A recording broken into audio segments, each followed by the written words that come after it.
sit down. That's all right.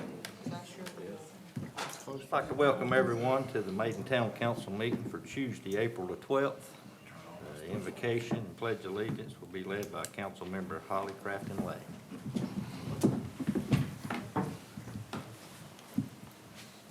Heavenly Father, thank you for this day and thank you for this town. Lord, we ask that you be with every person in this room and in this community. We ask that you be with the council members tonight as we work to make the best decisions for this town. Lord, as always, we pray for our military, both at home and abroad, that you will be with them and their families. Lord, all this we ask in your name. Amen. Amen. I pledge allegiance to the flag of the United States of America and to the republic for which it stands, one nation, under God, indivisible, with liberty and justice for all.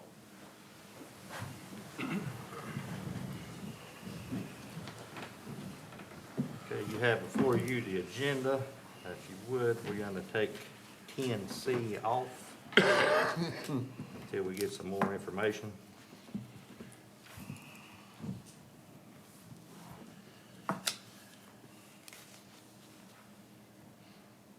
We need a Mr. motion. Mayor, move that we approve the agenda as amended.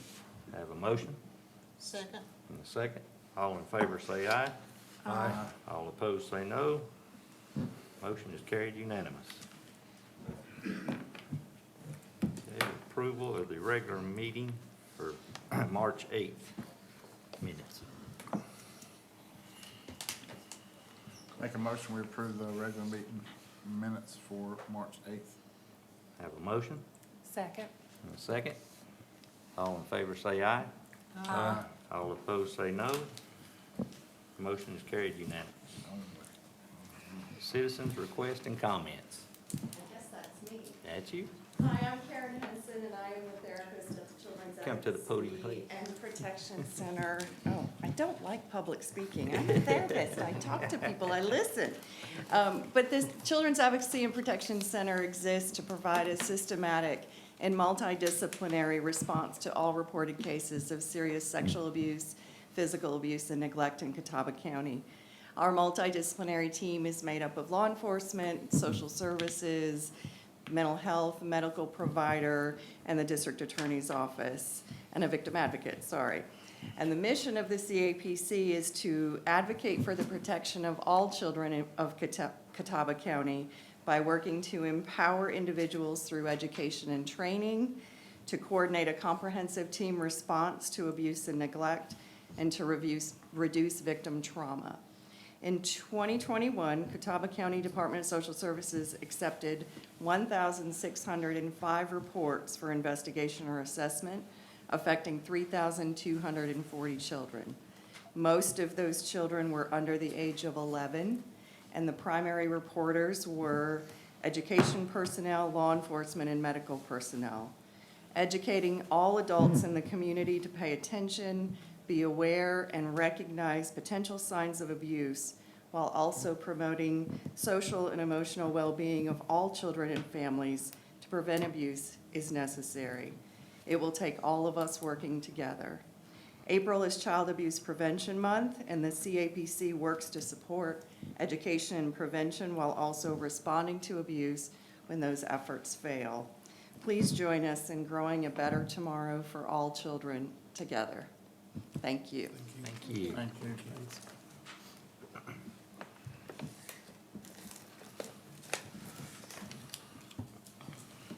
Hey, Samantha Saunders from Maiden Business Association. So Saturday, the 9th, we had our Maiden Mystery Egg. It was a good success, and had the weather been more friendly, I think we would have had a huge event. With the weather, we had 380 stuffed animals given away. That many kids did not come in my store, but there was an event over at the gazebo, a nonprofit man set up, New Hope Ministries. They set up over there, and it was like a little rubber ducky thing. If you pulled one ducky, it might be a small stuffed animal. If you pulled another rubber ducky, it might be a medium. he gave out 380 stuffed animals. At my store, I had maybe 80 adults and 80 children register for their door prize. And we haven't given out the $300 Food Line gift card yet. The winner has not been notified. They're going to be notified Thursday. We had about 20 businesses that were registered and participated. And thank you to the rec department for supplying the Easter bunny. We had an Easter bunny that went around and took pictures with kids and that kind of thing. It's a lot better now that we don't have to do the social distancing. Had a lot more fun. Just to, a suggestion for next year's gospel night, you know how it was Thursday and it started at 7:30 and it was over by 15 till 8? I was wondering if maybe next year we could have some local talent, whether it be from churches or local gospel groups, that could open up or do an intermission where it could last longer. Because if you think about that food vendor, she got there and the people were not in the mood to eat at 6:30. Those type people probably wanted to eat at 5 or 5:30. Make sense? So we had that food vendor. I didn't ask her how much she had done, but I could touch base with her. Cameron, do you know how much she did? I don't know exactly. I think she did okay. Cause I think she didn't prepare for a lot of people, but We she had prepared, warned yeah. her not to prepare for a lot of Yeah. people. Yeah, I think she ran out of a lot of food. I think she did okay. Okay, she must have did okay. And the last thing I want to ask you, is there a list where people can go to for the surplus auction? Yes, Anna and Wanda and Brian is preparing something to put on social media. It hadn't been listed yet? Not yet, but Okay. we're in the process of doing that. Okay. Do you all have any questions for the Maiden Business Association? Did I understand you to say they started at 7:30 and it's over to 7:45? I didn't mean to say Six- that. six- 6:30. Okay. I didn't mean to say that. I thought, But wow. the music was fantastic. Yeah, They were good really job. good. They It were got cold good. too. Yeah, it was a cold night. Yeah, I'm sorry I said it that way. Well, you might not have said that, but that's what I I'm heard. pretty sure I probably did. Yeah, I heard it, I was like, Thank y'all. Yes, ma'am. Thank you, Sam.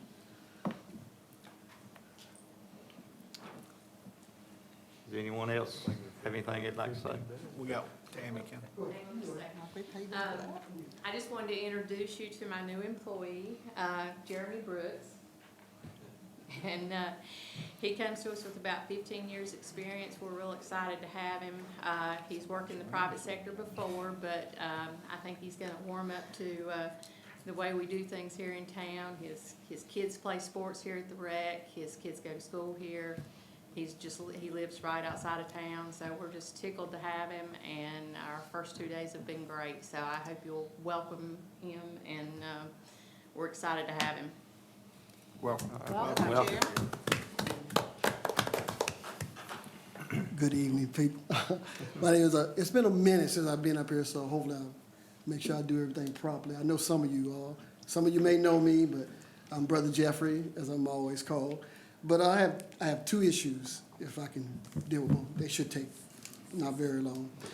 Number one, I got a property on South D, and there was a trailer there in the back of it. And the town had issues with it, so I got rid of it.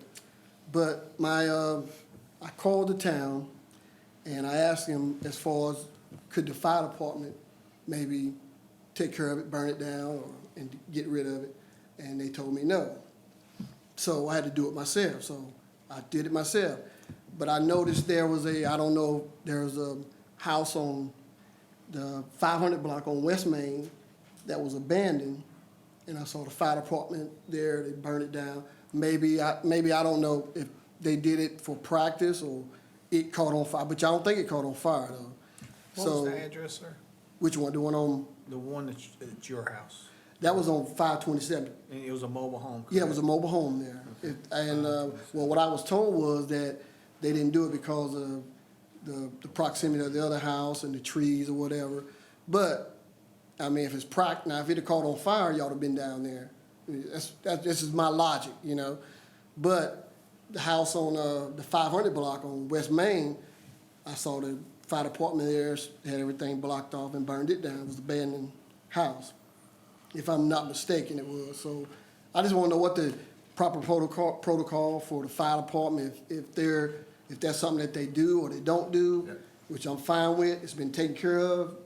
But I'll give you my thoughts. Go ahead. So, and then I'll probably defer to the fire chief to make sure that we're right. There is a protocol with regard to what you are allowed to burn as a practice burn or not. You have to be able, it has to be a freestanding structure which is safe, Gotcha. first of all. So if you got a house that's fallen in or those kind of things, you can't make entry into those. So that's an approval that comes from the state. And then there's an asbestos permit that has to be done in addition to that. So it is really, you have to send an application, and it is a process to the state. So for those training burns, there's been some that we could and some that we couldn't.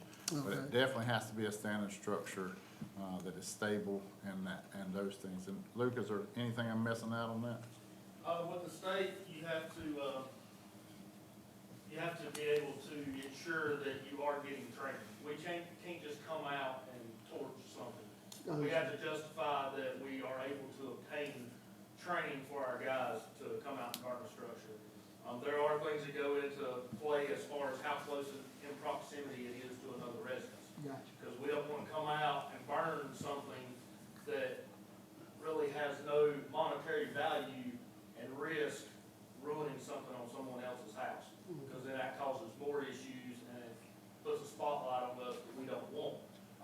But like you said, yes, if it were to catch on fire any time of the day or night, yeah, we're gonna come out there and put it out. But when it's a controlled environment, we gotta ensure that it's all safe for everyone there. And we gotta make sure that the structure is sound for us to come out and do that. There's two more pieces to that puzzle is that most people don't know this, but a mobile home fire burns at a very high, rapid rate, and it generates a lot of heat, so they're very dangerous to be in when they're on fire, whether it's a practice or not a practice. That's the first thing. The second thing is, I guarantee you that every fireman loves to burn something.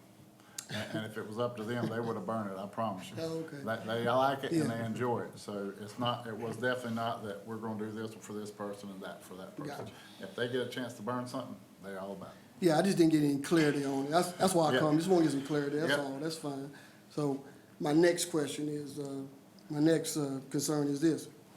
Last year, well, as you know, Caleb Farley is one of Tennessee Titans on the NFL team. And this is called the biggest little football town in Maiden. So I called, and we had about 60 people that went. I got a bus, but we didn't have nowhere to park any vehicles. So I called the town, I asked the town, the lady talked to the town manager and asked, could we, I want to use the parking lot up there where Galaxy used to be, which has no signs or nothing saying there's no parking overnight. But I was told that they'll probably tow your cars. So I said, okay. I said, well, I said, come on. I said, is there anywhere I could, use somebody's parking lot we can use, which I couldn't use the parking lot here or over there.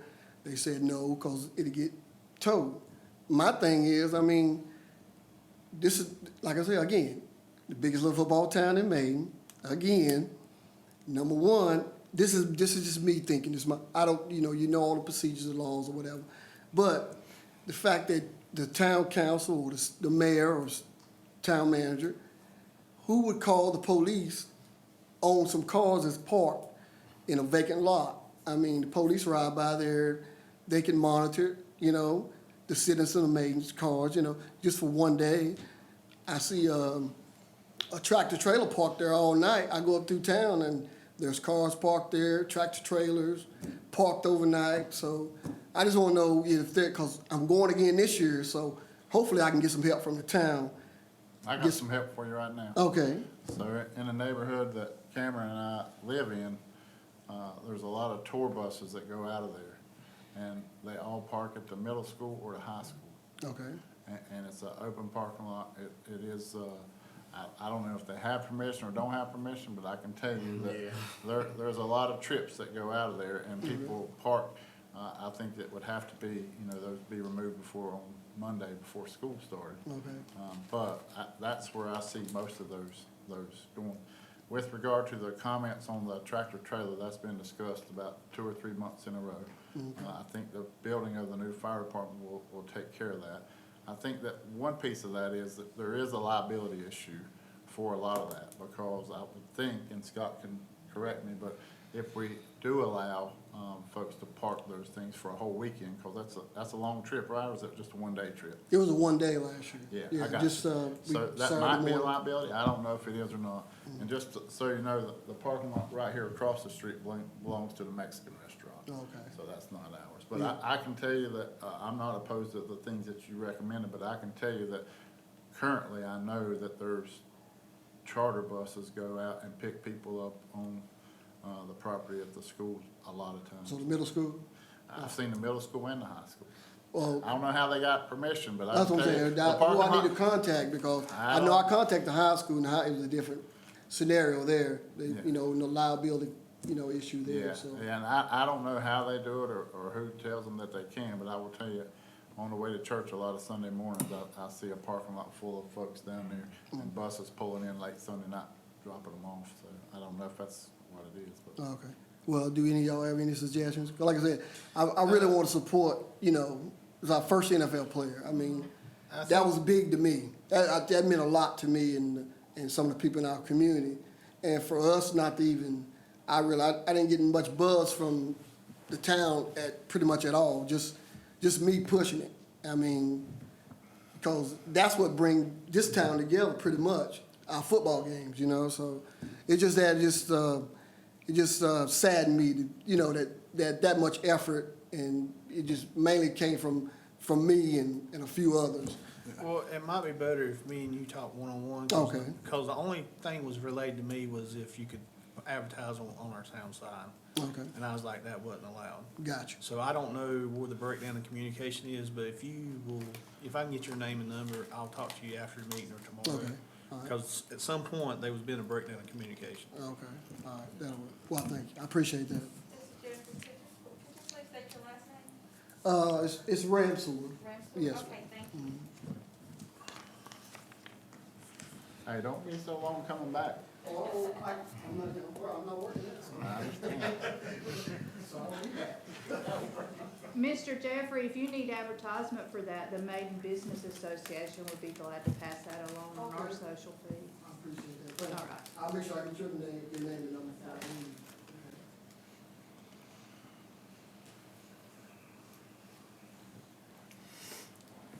Anyone else like to speak? I just got a quick question. I think it might be for Brian. I probably could have asked you this, but I'm gonna go ahead and ask you. Right here is it East Boyd Street, right behind the, is that just temporary? It's just temporary for right now, okay. Temporarily, the Miller Pipeline was contacted today, they're supposed to have a technician out to look at that. Okay, But that is something that they need to repair, they did a gas main repair there. okay. So we're not for sure if something's going on with the gas main or what's going on with the valve that they put in, but they are aware. Okay, I just didn't want to worry to say We they got put their gravel car in, tore up. What's the problem? There's a sinkhole. We Yeah. put gravel in it to cover it up, but Oh, it's it's sunk down blocked about, off? it's sunk down about 8-9 inches. Yeah, it's a good little, Oh, it's just covered? It'll sink down some more. yeah. Oh. Anyone else? If not, we're gonna move right along. You have before you the consent agenda item, which consists of the finance officer's report for March.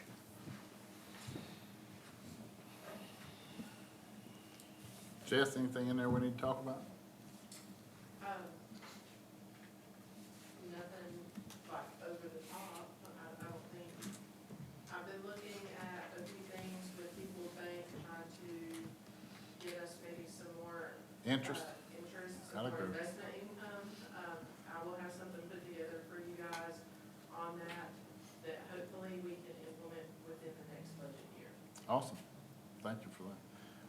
And In that case, I'll make a motion that we approve the finance officer's report. I'll second. Have a motion and a second. All in favor say aye.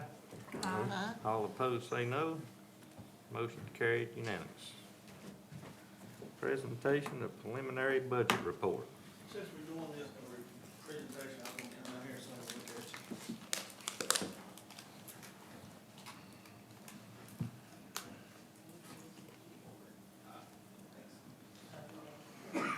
So, this is not meant to be a all-inclusive report. This is just a preliminary budget report to council. We hope to have the full budget to you later on this month, and we will go over it at the next meeting, at the next council meeting, the full budget. But, okay. So the current expected recommendations, I don't expect to recommend any changes to the property tax rate or the electric rates. Recommend a water increase of 82 cents to the base rate and 3% overall for the over 3,000 gallon minimum. The wholesale rate is increasing from the city of Hickory. By implementing this, the average citizen will pay $1.33 a month more. Sewer rate increase of 97 cents to the base rate, 3.2% of usage over the minimum, which equates to about $1.52 average for the inside customer. This is strict, the water is really, this is a pass-through and a little bit of inflation. The sewer is directly related to the inflation we're facing. Report came out today that inflation right now is 8.5%. Chemicals and stuff like that, it's just costing more to treat the two utilities. Republic Waste, the CPI, we're in the last year of a contract that was set at 3.5% increases. So expect a significant increase next year. If you go on to the 75% of the actual cost, which will be the next step of the 100% implementation, that would equal an increase of $1.52 per month to a total of $13.02. That would bring your average monthly utility bill up about $4.37, which all in all, in this economy, this volatile environment, I think is pretty good. And this is probably the worst news you'll hear all night. So, I know times are tough, but $4.37 to maintain a properly utility is not bad in my opinion. So tax rates, everybody asks about tax rates. This is us compared to other local municipalities in Catawba and Union County. The ones in green are in Catawba County, the ones in, I said Union. The ones in red are in Lincoln County. You'll see that we're significantly lower than anyone else. They also, other municipalities have vehicle tag fees. Hickory's at 15, Claremont's at 15. Hickory's at 5, Claremont's at 15. Conover and Newton are both at 30 per vehicle per year. We do not charge a tag fee at all.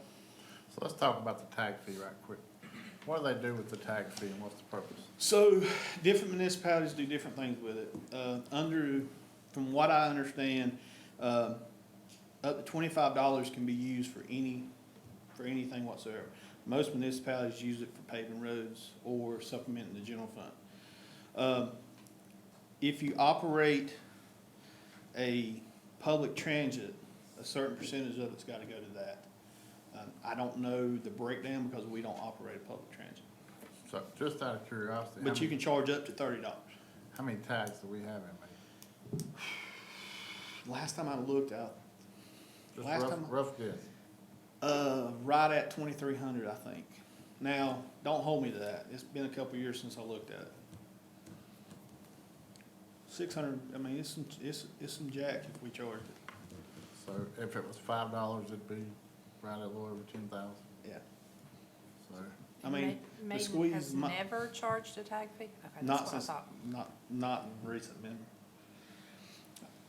There's a saying, don't ask me before 2008, because I really don't know, but since 2008, we have not charged one. All right, so everybody always asks, council members, other council always ask, well, what does a penny on your tax rate do? So this year, this upcoming year, a penny would equal roughly 106,000. Again, we're the lowest town in Catawba County and Lincoln County by 11 cents. I'm not saying we will, so don't freak out, but we could raise taxes 10 cents, still be the lowest in the county and generate $1 million. We are not recommending that, but I always get asked what a penny is and how that relates. So that's just information to put in your back pocket. Our tax base, the graph's getting, you know, I've been here a long time when the graph is that far out. We started in 2008 with around $300 million. We're at 1.9 billion today. That's a 443% increase since 2008, and that's directly related to expansion in our economic development aspect of our community. Tax rates for other local governments, since 2010, Brookford has been flat. Town of Catawba was pretty flat, and in 2018 they did a 10-cent increase over in 1 year. The Catawba County had a slight decrease and then had to increase it again in 2015. Claremont has been pretty flat. They've had a little bit of an increase in 2013. Conover has steadily increased and then leveled off over the last 4 years. Hickory was pretty flat, and then the bond has forced some of that increase, I believe. Longview, you can see, has been climbing pretty steadily and then leveled off in 2018. Newton has had 2 years of increases but been pretty flat. And then Town of Maiden's had 2 years of decreases and then been flat and by far the lowest in the county. So tax basis for each county, if you look on the screen, or on your paper, 15 million for Brookford. The town of Catawba is about 75 million. Longview's 300 million. Claremont is 500 million. Newton is 1.18 billion. Conover is 1.2 billion. Town of Maiden again is 1.9, and Hickory's at 5.3. And us and Hickory's grown the fastest by far. Hickory's outpacing us a little bit, but pretty steadily head and head comparatively. When you compare population, we're doing pretty good. Water, sewer, and trash, we're by far the lowest in this area. We have the lowest water rates, lowest sewer rates, and the second lowest trash rates. This is based off of 3,000 gallons worth of usage. We're at $45.88 a month for these three services at the 3,000 gallons minimum rate. And you can see, if you look at other cities, all the way up to Newton, it's $84.81. All right, so I got a question. Yep. How's Claremont do their trash so cheap? They supplement it through the general fund just like we did for all those years. So they're supplementing it. But, I hate to speak for them, but just looking at this graph, their water and sewer is pretty significant. I understand, I just didn't know. Thank you.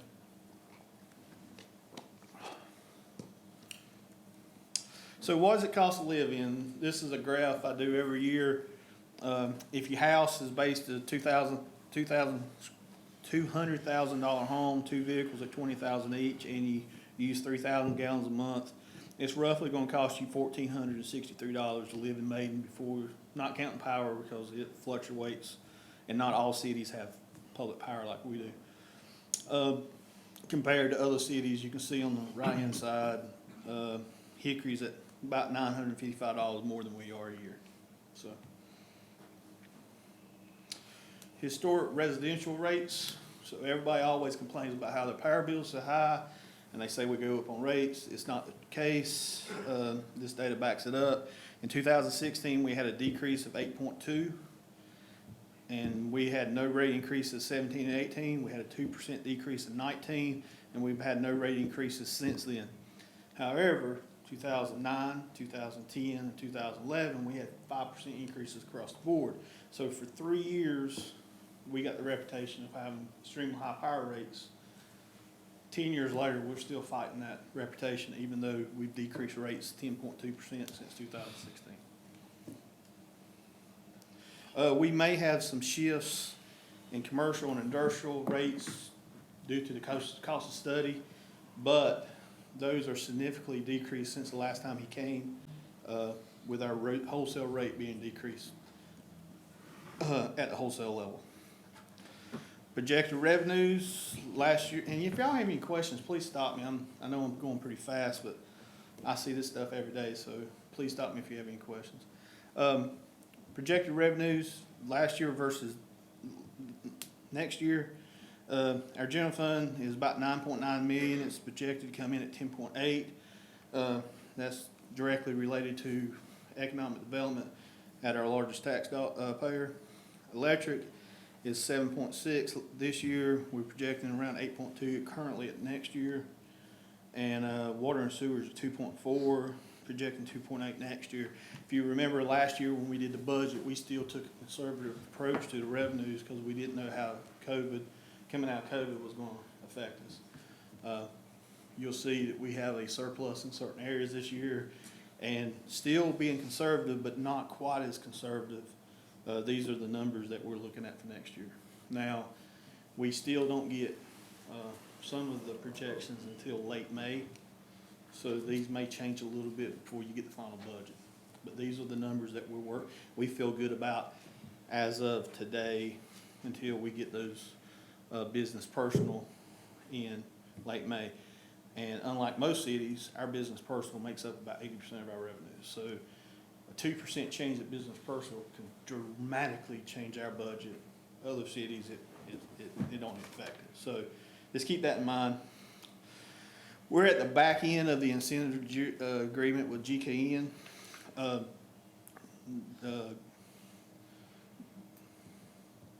can't remember what the G stands for. G16, I think we entered into it in 2016. This is the last year of it. It's estimated to be around $100,000. So our total incentive package this year is $233,000. As compared to 2 years ago, it was over $500,000. So it significantly went down. We're on the back end of that. This is directly related on how much property tax they pay. So a certain percentage of it, I think it's 20%, and 2 years ago it was like 60%. So they still pay high property tax. It's just the percentage of the incentive has went down, and we're on the back end of it. This is also the last year that we have an incentive agreement with South Fork. So that was not included in next year's budget. Proposed expenditures, and this is going to be really hard to see for y'all in the audience, and I apologize. Right now, we're budgeting around 12% increase in health insurance, and in the market study, we're proposing a $50 per meeting for planning board members and recreation members that's not on council. We've had some issues trying to get people to meetings. We're hoping that this incentivizes them a little bit. So it pays them to go to the meeting? Yeah, and this is not uncommon. Other cities do this as well. That's the planning board and what now? Recreation Advisory Committee meeting. It'll be a one-time payout at the end of the year. It won't be like they get $50 every month. We'll keep up with, they go to 6 meetings, they get $300 at the end of the month. We typically give them a $200 gift card anyway, so it's not that much different. It's a little incentives, and they do take time out of their day to come and set. So, the branding and logo creation, $16,000. We've actually got a contract in today's agenda. We would like to go ahead and start that. We have some extra money in the budget to pay for the down payment to go ahead and start that and get ahead of the curve a little bit. Increase in council community activities. That is a big pie that Jive After 5 comes out of, Fall Fest comes out of, Juneteenth celebrations come out of, and also any logo changes that we do as result of the branding will come out of that as well. So we may not use that much, but the way things are going, everything's getting more expensive. Hats, shirts, things, food for festivals, bands, rides, everything we do for Fall Fest, Halloween, anything we do like that will come out of this. Replacement of switches, servers, firewalls, prescriptions, Wi-Fi replacements. We're going to paint the outside of town hall. We also, this building is 11 years old. We're gonna do a little bit of updates to it inside. I think the oven in the community room needs to be replaced, stuff like that. This makes it maintenance. Admin vehicle, what we're gonna do, what we're proposing is we would actually take a a mid-range used vehicle from the police department, and we would use it, and they would get another SUV, and that would stay in the 2 to 3 vehicles per year model, and then we would have another vehicle to replace the admin vehicle that we have out here currently. The old Charger, I believe is what it is. And that was a used police vehicle that we've had 8-9 years now. So, taser replacement, $9,600. That's a per year for a few years. Current tasers, I think, are over 10 years of age. Hey, what do we do with the ones that we replace? What do we do? We get reimbursed from the company, we send them back. Cool. I'm just making sure we didn't have any of those available on surplus or anything. Is you needing one? I might. There's a few times I could use one. A new records management system of $43,000 per year. I think the chief's mentioned that a few times. Our record, it's time to update it. 3 additional full-time firefighters for $180,000. Hey, on that one right there, are we gonna try to supplement that with any of the grants that are out there for firemen? We are looking at that. The 2 that we found are out of date, that you had to apply for them last year this time. So we're hoping that those 2 will come back around and we can apply for them. So, and when they do that, that means that they pay for it for 2 years and we pick them up, or what is that? There's different types. The SAFER grant, we're not eligible for until next year, correct? November. So that's when we would apply for that. Which is in this budget? Yeah, right? that's in this budget year. Okay. But you also gotta realize the 3 that we have, one of them, those are starting to roll off, so we gotta pick up that salary. I understand. Yeah. Thank you. New station, I put 8.5 million. I couldn't remember, that includes a little bit of the architect fees as well. We're applying for USDA. Currently, right now, we probably will not qualify for the grant that pays up to 55%, but we're still gonna go after it. We had a meeting with USDA. If we hit no hiccups, we will have funding in 12 months. We're already starting the process. We're lucky in the fact that the guy that's over it actually lives in Dallas, so he's not that far away. If we need something, we can get him pretty easily. But right now, it's 30 years at 2.5%, and they will fund the full project if we ask, if we qualify for it. And so, at some point, we're going to come back and we're passing a new budget. At some point, we're going to come back with a budget amendment for legal fees, architect fees, stuff like that way. But we don't know how much we can get funded through USDA. So until we get that figured out, I'm not going to put a number on it. So the money we spend up front, are we just paying those things now and then back feeding? So if we pay it up front, it makes our application more desirable, is what they said. So I'm trying to get a good balance on what we finance and what we pay for. I understand. And this is my first USDA, so I'm leaning on other people that's done it before. And the guy from the federal agency that does these. So just before we move on that, and we do have some people in the audience tonight, how are we and where do we stand on paying off town hall, city hall, or police department, those kind of things? Just let that. So at the end of this presentation, we're gonna go over, we do have a budget surplus. This building without the budget surplus, last payment's June 20th? Last part of June. And then if council approves the budget tonight, budget amendment, we will pay off the town hall this fiscal year as well. So we will be, and the leaf truck, so we will be 100% debt-free rolling into next year for the fire department. Very good. So if you do the rough math, the debt service that we're paying now will actually almost equal the debt service that we pay on the fire department. You mean pay off the police department? Yes. You But said- the debt service that we have now, so we pay a certain amount in debt service He did. every year. we would roll that over to pay for the police, fire department going forward. So If I got tongue-tied, I'm sorry. I think you had us paying for City Hall twice, but I think that you meant for police department. Yes. Yes, okay. Sorry about that. That's all right. So 100%, we currently owe a few $1,000s on this building, like 2 more months of payment.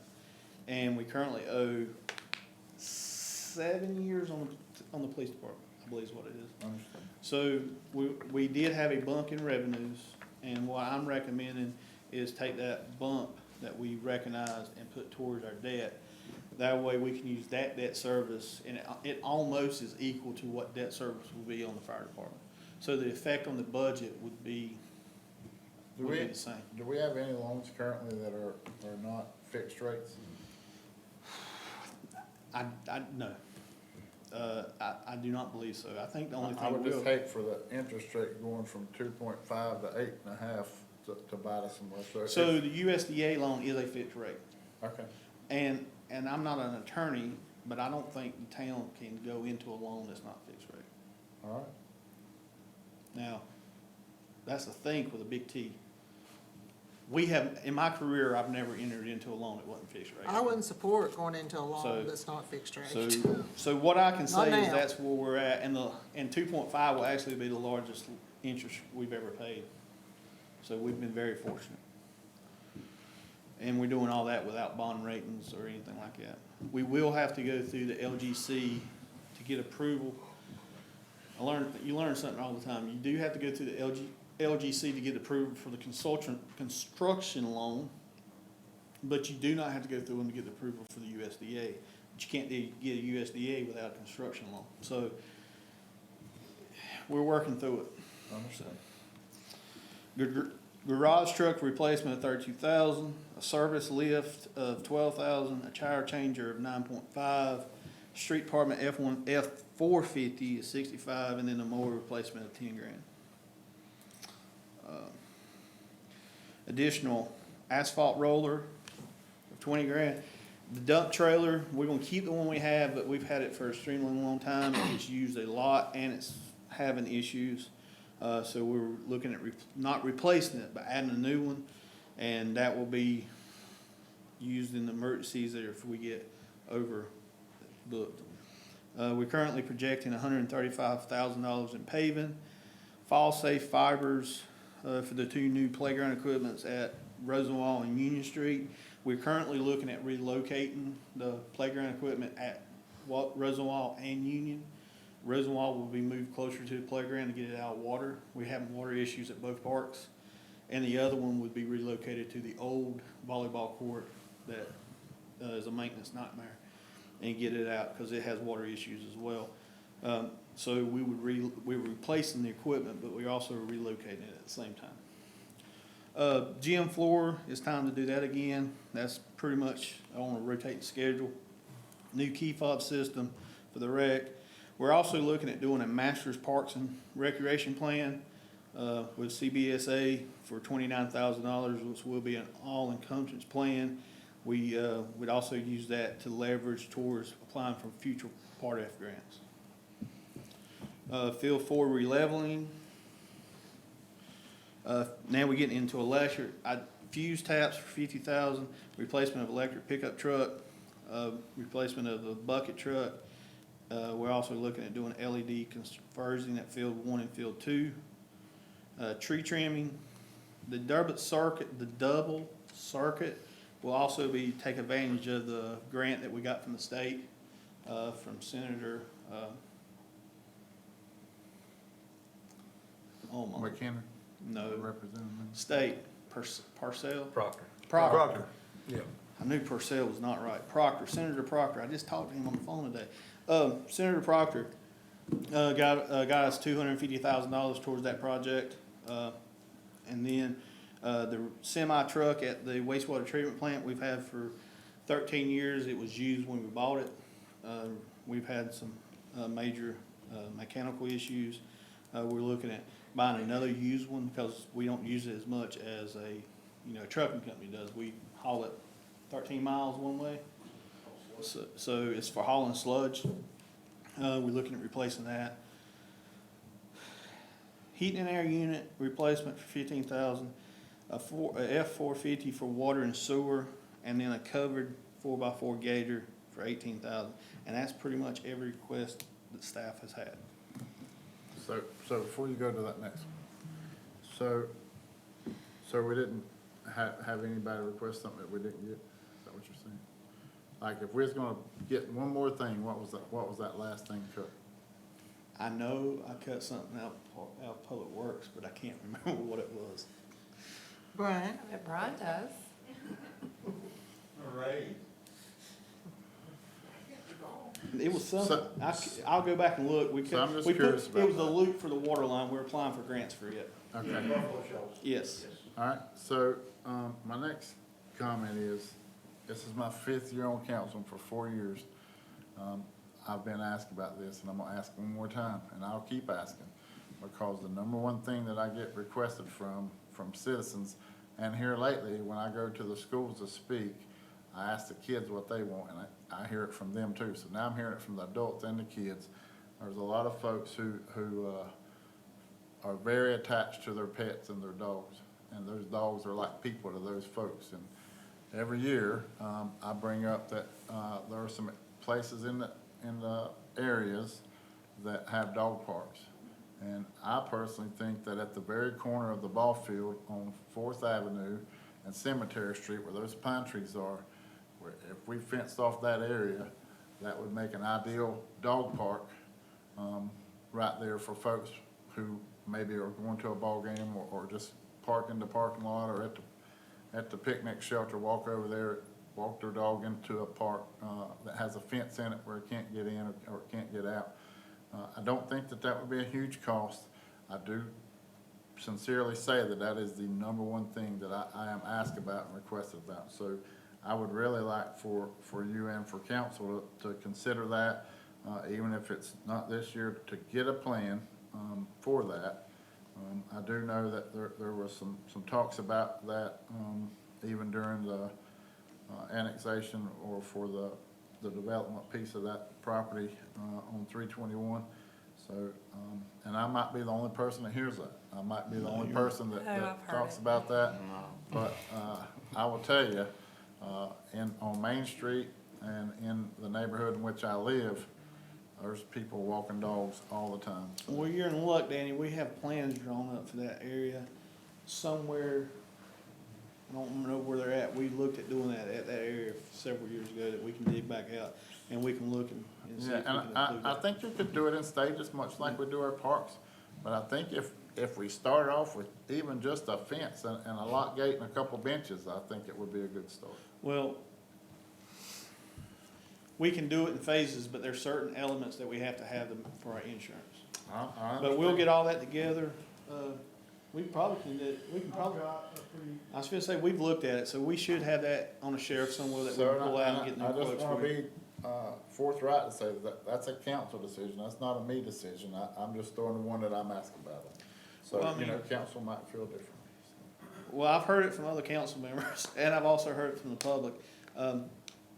It was my understanding that the new housing development was gonna have one, so I was gonna kinda, As was Wait- mine, and wait if we and see. can validate that, Yeah. but I will We tell you also- that people are gonna be much less likely to go to someone's housing development just to go hang out and let their dog be in there as they would if they're going to a ball game or to a park or to the cemetery, or, which we don't really like, or to a, like that. Then, I mean, to me, it's an easy walk, pull in in the parking lot, between the ball fields, walk down the little gravel path down the side, or even from the picnic shelter. And there might be a better place. I'm not saying that there is or there isn't, but to me, that corner, I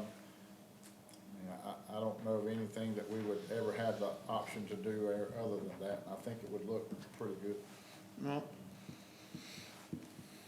I know that, that was gonna be part of the master parks plan, but we can break it out and do that Yeah, separate. I'm council. just curious. We'd want to. What is that master parks and So- rec plan? So what it does is it comes together, cause right now, our Parks and Recs is pretty much cookie cutter. And don't take this as me slinging mud at anybody, it's just, we have a set budget and we do the best we can with the budget we have. But it's just like dog park, let's put one down there.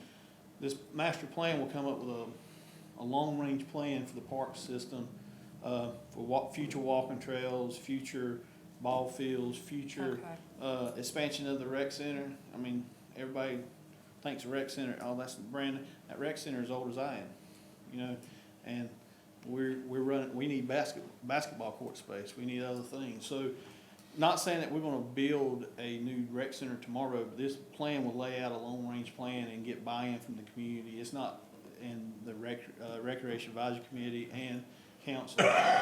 And to apply for part of grants, you have to have one anyway. Yeah. So, Which would also include potential land purchases for other fields or Yes. structures or whatever. So it's, instead of us saying, well, we're gonna put new playground equipment at here, or we're gonna expand this ball field, or we're gonna do this, which we've done a great job. I mean, I put our rec department against anybody that we play at, and I got $2 to play every sport known to man. I've been everywhere. I put it, for the amount of money we spend and the amount of staff we have, I'll put it against anybody. But instead of doing it like this, I think there's a better way going forward, and we can make a master plan long-term. Well, and just to add one more thing to that, whenever the lady came with the numbers from the growth in Catawba County, Maiden had the highest growth rate, I think it was 12%, is that right? Right at 13. 12.8, something like that. But the youth number in there really jumped off the page. So Yeah. I would look for our rec department to continue to expand or have an increase in population of activities. Yes. It's kind of funny, our numbers per team's down, but our number of teams have grown. You know what I mean? So it's a unique, and I think as we keep coming out of COVID, more and more, we're gonna see more and more people coming back out to our parks and recs. And I have a feeling that while we're on Parks and Rec, let's talk about bees at the splash pad. We have investigated, we've had experts. Bees are not there because of trash, they're there because of water, and it was a drought last year, and the beekeeper that we contacted said that as long as there's water, you're gonna have some type of bees. Now, we're gonna mitigate that as best we can. We're gonna keep the trash picked up as best we can. We have a part-time person goes by there, is it 2 times or 3 times on the weekend? We go by Saturday, midday, and then Sunday, midday, Friday afternoon. So Friday afternoon, Saturday, Sunday, so we got 3 times on the weekend to get the trash up. And if somebody calls, we make a special trip out there. But from the beekeeper that we talked to, as long as you have water, you're gonna have a certain amount of bees. So I'm not a bee expert, never claimed to be, but that's what they told me. Well, that's what they told Keaton, I should say. So we have a budget surplus of right at 1.8 million, 1.7 million. I think it's closer to 1.8 actually.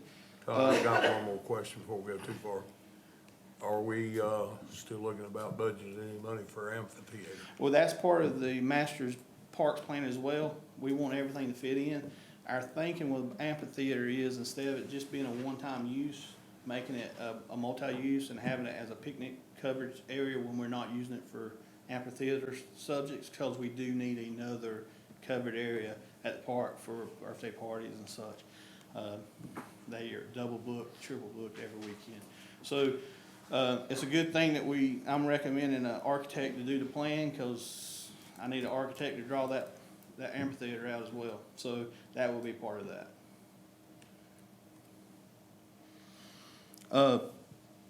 Recommending paying off the debt for the police station and the leaf truck. Before you tonight, there's a budget amendment to that effect. And I've been up here a long time and we got a long meeting, but is there any other questions? And we hope to have the full budget to you, this is April, right? By the end of, there's a date I've sent, I think it's April 25th. It might actually be there a little bit sooner. You should get the CIP, capital improvement plan, that I will commend Anna. She kind of took that one because I've been dealing with this. And the department heads and Anna's worked together to compile that. And you should have that maybe as soon as the end of this week, if not the beginning of next week. It's a lot of information to go over, so And it's a plan, it's not set in stone. So when you see it, it's huge. It's got a lot of projects in it, a lot. And there's a lot of big numbers attached to those projects. It's a plan that we can go through as a group and work through. So don't let it scare you when you see it. It's a 7-year plan too, so think about that as well.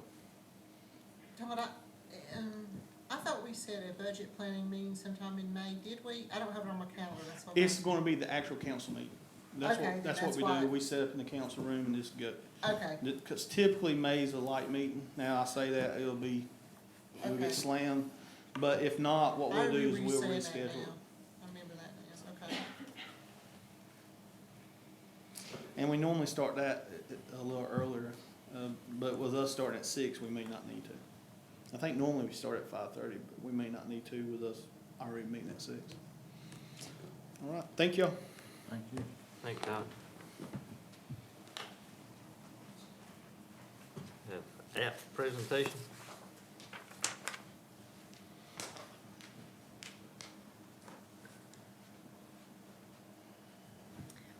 So, as most of you guys know, we have been working on the mobile app for the town, so we're gonna put it on the screen behind you. I'm gonna screen share here, and it will be a little small, so if you can't see it, I have, packets with screenshots of what I'm gonna be showing, so if you would like one, just let me know. And I should get it pulled up, so that's how small it is. So, this is something Tammy and I have been working on for a while, and then I've also met with all the department heads to get their input on the app as a whole, and then what applies to them, of course. So I'm just gonna go through it and all the parts, so you guys get a good idea of what it is, and then if y'all have any questions, stop me at any time, but I'm just gonna go right through it. So if you click, this is the home page, so you would go to the App Store like normal, download the app, and this is what you would see. And then in the top left, you'll see the phone, and then we just have some common numbers there. And then starting off at the top, you can kind of scroll here, but starting off at the top, we have report an issue. And when you first go to report an issue, we do have where you have to make an account, so we'll know the email info is required, so we will know how to get in contact with the person and who they are. It won't just be a random report out there that we can't get back to them about what it is. So after you make your account, this is just the issues that we've come up with so far, but you can customize this stuff as much as you want to.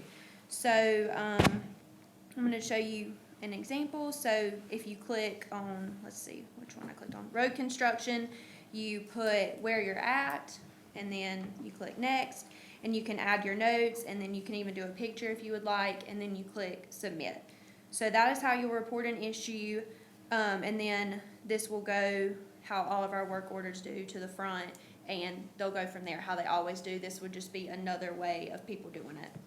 And then I'll show you what an issue that has been reported and resolved looks like. So on the sidebar, you'll click my request, and then you can see this is a fake one that I made to show you guys. Street comments, so you'll click on it, and my description, you can see the date submitted, I put tree is down, just as an example. And then you can see the activity, and this can be added to as much or as little. It's just a way to get back to them on what they reported, so it's not just a report floating out there.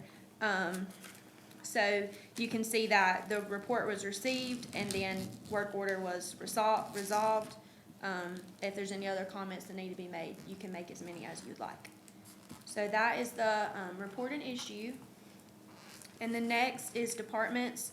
So we have administration here, then we have Todd and Wanda, and then we have like call, let me see just how it would normally pop up, email and website, and then we have this for all the department heads.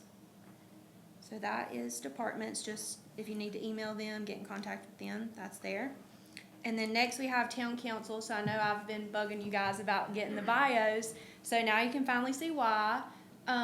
So there's all your pictures, and then we have your town emails on all of these, and then the bios here. I think people really enjoy reading about that, and then on the examples some other town apps, they all had bios, so thought it'd be a good idea to put that in there.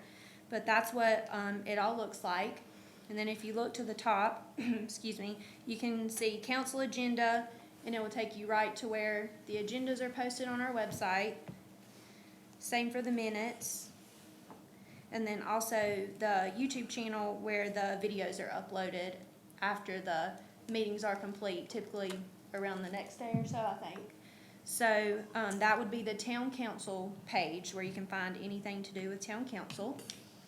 And then, as far as the calendar goes, I've talked with Keaton about this too. We're gonna hopefully go in and do, sign-ups for sports, and this can be as much or as little as we want it to. I just have these as examples here.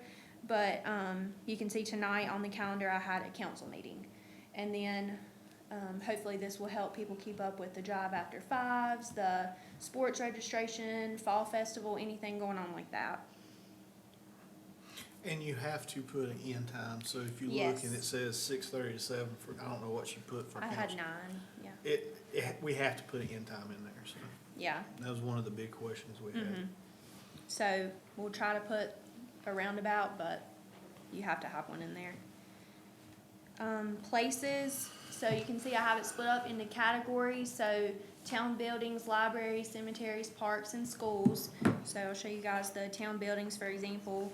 So we have all the town buildings here. And then, So it's got like directions, all that stuff tied yeah, into it? so, let's see, if you're trying to get to the Klutz, you can just click directions and it will take you right how your maps does. Awesome. So, and of course, it'll look a little different on different phones, but iPhone pretty much like this. Then we have the cemeteries, we have all the parks, and the splash pad. I think that'll be a good one because we get a lot of messages on Facebook about times and things like that. And right now, I have it set where it shows times, which I know the splash pad isn't open yet, so I'm gonna take this off before we post it, but I think the splash pad will be really beneficial for that. So, maybe you're gonna get there, maybe I'm Okay. jumping the gun, but, so I know you got the calendar, like the events of the calendar stuff. Do you have like, other than the calendar, like the Drive After Fives, do you have those posters on there or those advertisements on there where people see that, or would they have to scroll through the calendar to find it? They would see it on the calendar, but I'm hoping to present this to y'all to get more suggestions, so I would have to look into what you can add, but that might be something. Are you saying like kinda how we do on social media, advertise? Yeah, so that, and maybe not just that, but maybe special events or something like that. Okay. That, you know, just to advertise it. Yeah, instead of just the calendar. Okay, yeah, I can. Yeah, look so into like that. whenever, I'm definitely not the Facebook expert in any stretch, but when you go to like activities, like for this weekend, one of the local farms, Divine Farms, had fall, or not, spring crafts or whatever, or, you know, at Woodbridge Winery, you know, it shows those. I Yeah. wish somehow we had those and our events would pop up like that. And Okay. people say, hey, interested or attending or Okay, especially like for Sam and M's events, you know, those kind of things. Mhm. Just, I think that all aspects, and I absolutely love this. I mean, so I'm all about the technology. I do have, we have a very old population in town, so I can see John Williams over there with his phone. He's pretty good. I can see him trying to scroll through and figure this out. So, I can't even see that. yeah. So my challenge to staff is, while I love this, let's not forget about that, senior population that on the other side, we still need to do the legwork to get those other means, and I think you're doing a great Definitely. job, so I have faith in that. I'm just saying, And I just like as- this, but it'll definitely be for a different generation. yes, and a side note, I should have mentioned this to start, but Todd and I had talked about, when this does go live, we would do, kinda how I'm demonstrating it to you guys. We're gonna figure out some type of way where it's not just download the app and you're left to figure it out yourself, so maybe like a screen sharing video on Facebook, where Instagram is our younger population, Facebook is our older, and they could maybe have Hey, I would a go little on demo. I would go on Facebook Live and do the demo and show that, cause For people real, will jump yeah. on. Okay. I mean, that's just a thought. I mean, and do a couple of them, schedule them, one a week for a month or whatever, just Just something. to show how to use it. I mean, if we're gonna spend the money and the technology and the effort that y'all put in to do this, well, I mean, we gotta get some people, and it should spread pretty quick. I mean, Okay. so, Well, with that, with the older generation, won't y'all have something like you. Yeah, like me.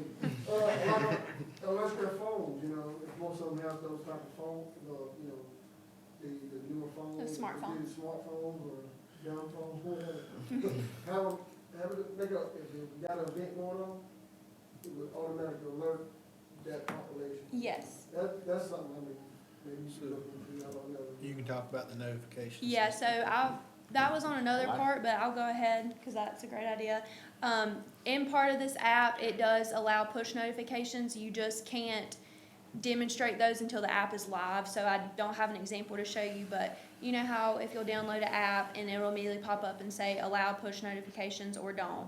If you click allow, so we're able, this has the dashboard on the back end, of course, so we can get on our computer and type drive after 5 tonight at 6:30, and we can schedule those out as far in advance, or we can send them immediately if there's like power's out.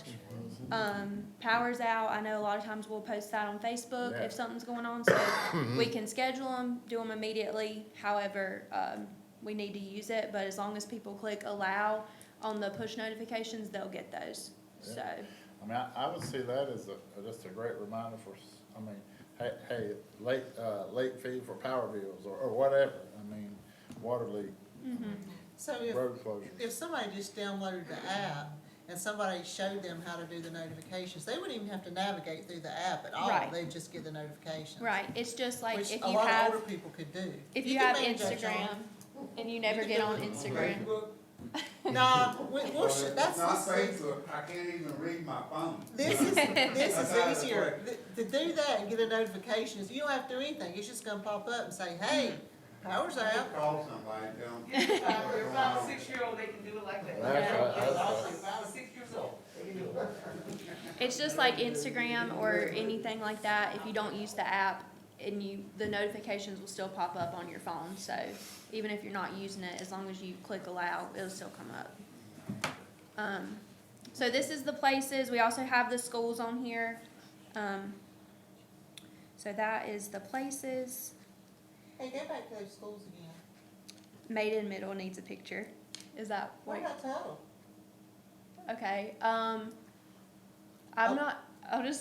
not from around here, I was like, okay, Maiden Middle School. Half a Maiden goes. Okay. Half of Maiden goes there. The That's the reason I'm schools- saying that. I didn't mean to say that like, No, that's fine. I'm from Cherryville, and it's Cherryville Elementary and Cherryville High, and like, there's So no. half of our kids go Okay. to Tuttle. Uh-huh. We So, also have kids at Startown too. So maybe we'll talk about the schools, add in or no schools at all, whatever. And I should have caught that, I'm sorry. That's okay. It was a lot of information we was devouring that day. Yes, it is a lot. Okay, so I'll add that, look up all the schools. Okay. Next up, we have contact, and then this is just all the town places that you'll need, the schools, and then also we have the Catawba County Animal Control, because Tracy had said that they get a lot of calls about the animal control. So we have that number on there, and then Register of Deeds, and then Brian had thought it'd be a good idea to do the after-hour utility number. So we have those on there, and if anything else comes to mind, we can always add them, but that's what we have for now. Got the post office on there, correct? Yes, post office is on there. That was the number one requested number. And then lastly, we have frequently asked questions, so this is a list that everybody's kind of worked on together. So for example, you can see, how do I sign my child up for, and you can click this link and it will take you right to the rec desk to sign up. So it's like a frequently asked questions kind of thing? Yes, yes. So you can see it'll take you right to the, So you don't have like a comment board where they can post and all that? no. What I don't wanna see is to get into that, like a Facebook war and all the comments and all the Yeah, I don't think, criticisms, I mean. That will not be on this. no, and I don't think that's even, I don't think you even could do Alright. that. And then, for example, recycling and trash pickup, you can go right to the which we try to do the reminders on Sundays with the recycling, but just in That's case. the only way I know. Yeah. That might be a good Sunday push. Yes. Or Monday push for the week. Notify me. Yeah. So, Let me just say one thing about that is all on there, and then last, we have on the sidebar, social media, and it just links to all the social pages. So, like you said, with the advertising and stuff, if there's So not a way to do that. I'm sure this is gonna be another layer, and, I mean, our new IT guy, I put him on it, but if I get that push notification that today's the last day for me to pay my power bill, and I'm working in Charlotte, it'd be really nice if I could hit a button on there and pay my power bill right there on the spot. So I do think under the frequently asked questions, we have, how do I pay my utility bill? And we can have it take you right to the portal. So then it would link me to where I could pay it right then. Yes, sir. See, there you go. But it's not as simple as. Like pushing it, you have to do your And it brings up info. all your information. You know, Yeah. like, some I mean, places. so I would like where I could like punch in my debit card and say I'm good till next month. That might be above me, but. Hey, we just Yeah, hired- we'll get we just them to hired- work on it. She's not telling the truth. Listen, we just hired a new IT guy, I mean, You're wanting to create an account in the app that knows it's you and ties to the billing here. yeah, maybe, I don't To know, know that's what you probably, it's owe. definitely above my skill set, but Mine And as with well. all the cyber stuff going on, I don't know if we'll get that far. I definitely, I appreciate what y'all doing, I think it's awesome. Yeah, so that is everything. If y'all have any thoughts later on tonight or anything, can email me and I'll look into whatever suggestions y'all have, and I'll definitely get to work on the schools. So I love this, I really do, I mean, that's gonna be much easier for me to try and find stuff. And I think it will be for other people too, instead of trying to navigate a website or Yeah. whatever, I love that. Well, Her thank and you. It's Tammy's been put a a lot of group hours effort into with that. everyone, so. Yeah, I love it. Good job.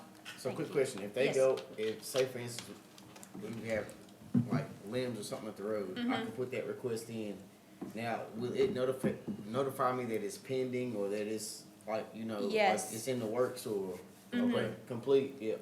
Whenever you put in your email, it will, that's why we require the email, Okay. just so people aren't, like, I put a request in, what's going on with it. So as soon as something happens, you'll get an email, like, this was received, and then you can get comments back, or we're probably just gonna keep it to working on it, and then if it's something bigger than just working on it, we'll probably reach out and call the people, so.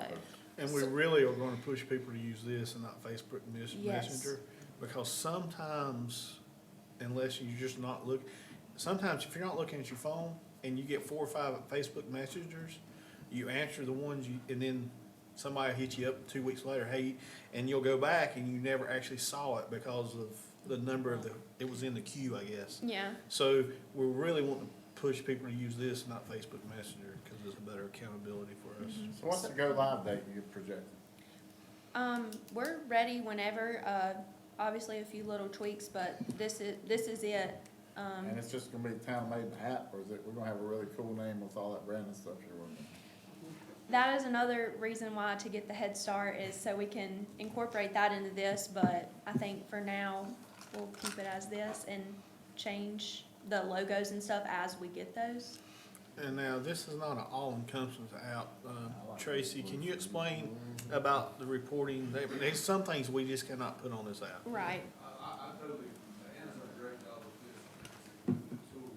I would not want you leaving here thinking that, someone sees an accident, takes a picture, and reports it, because for us, that's a little bit different mechanism. We So don't HIPAA have, violation. we don't have a communication center where someone can monitor that 24/7, which is typically what you see in cities that have these type apps. So we're not gonna have that availability. We got Richie for that, Tracy. We're good. We got Richie for that. We're good. We got Richie for that. We're all right. So I think it's important you understand that component will not be there. Now, at some point in time, maybe we'll figure something out, but I would hate for someone to think that all they have to do for us is take a picture, report on the app, and we're gonna respond. That's not the case. So rather than even entertain that idea, we just stay out of the mix until we can figure out what the long-term solution is. And then same for fire as well. We just decided to do no police and no fire No reports emergency. whatsoever. That's smart. Just, But I have a question like on the back end. okay. So if I go in and put in a work order Mhm. and say it's something related to Public Works. Mm-hmm. So after that's generated, does that go like directly to Brian, or do they come to you and you're like, oh, that's a Brian deal, I'm gonna shift that to Brian? How's that managed? Cause that could be tough to manage. Yeah, so as far as from what I understand after being up at the front with Sherilyn and Joe a little bit, they get, whenever a work order comes in, they have an email that it's set to, and it goes to Joe and Sherilyn, and then whoever goes to sees. Multiple, okay, and then they decide who it goes to, that's part of what they do, so. We have a work order management system Mhm. that the front end uses, and it goes to them. And let's say Sherilyn's off, or Joe's off, or maybe both of them's off, we have multiple people that it goes to. And as soon as somebody clicks in it, you can track it. So if you pull up and there's limbs in the middle of the road, and Samantha, it happens, nobody's up front for, one's sick and one's at lunch, Samantha's covering it, she'll get it. She would see it and push it to Brian, and then you can track it all the way down. So it's still gonna take a person manually to Yes. say, whoop, that's a Public Works, or whoops, Yeah. that needs to go. Because like Tracy said, most cities that use this are much larger than us, and they Yeah. have 25 people doing one, you know what I mean? Right.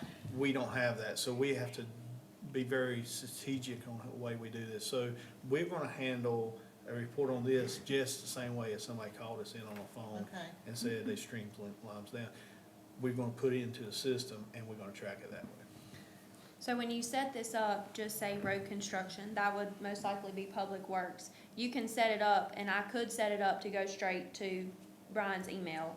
You can customize these as much as you want, but we've decided to just have it as someone was calling in, and it would go to that group of people, and then they decide where it goes from there.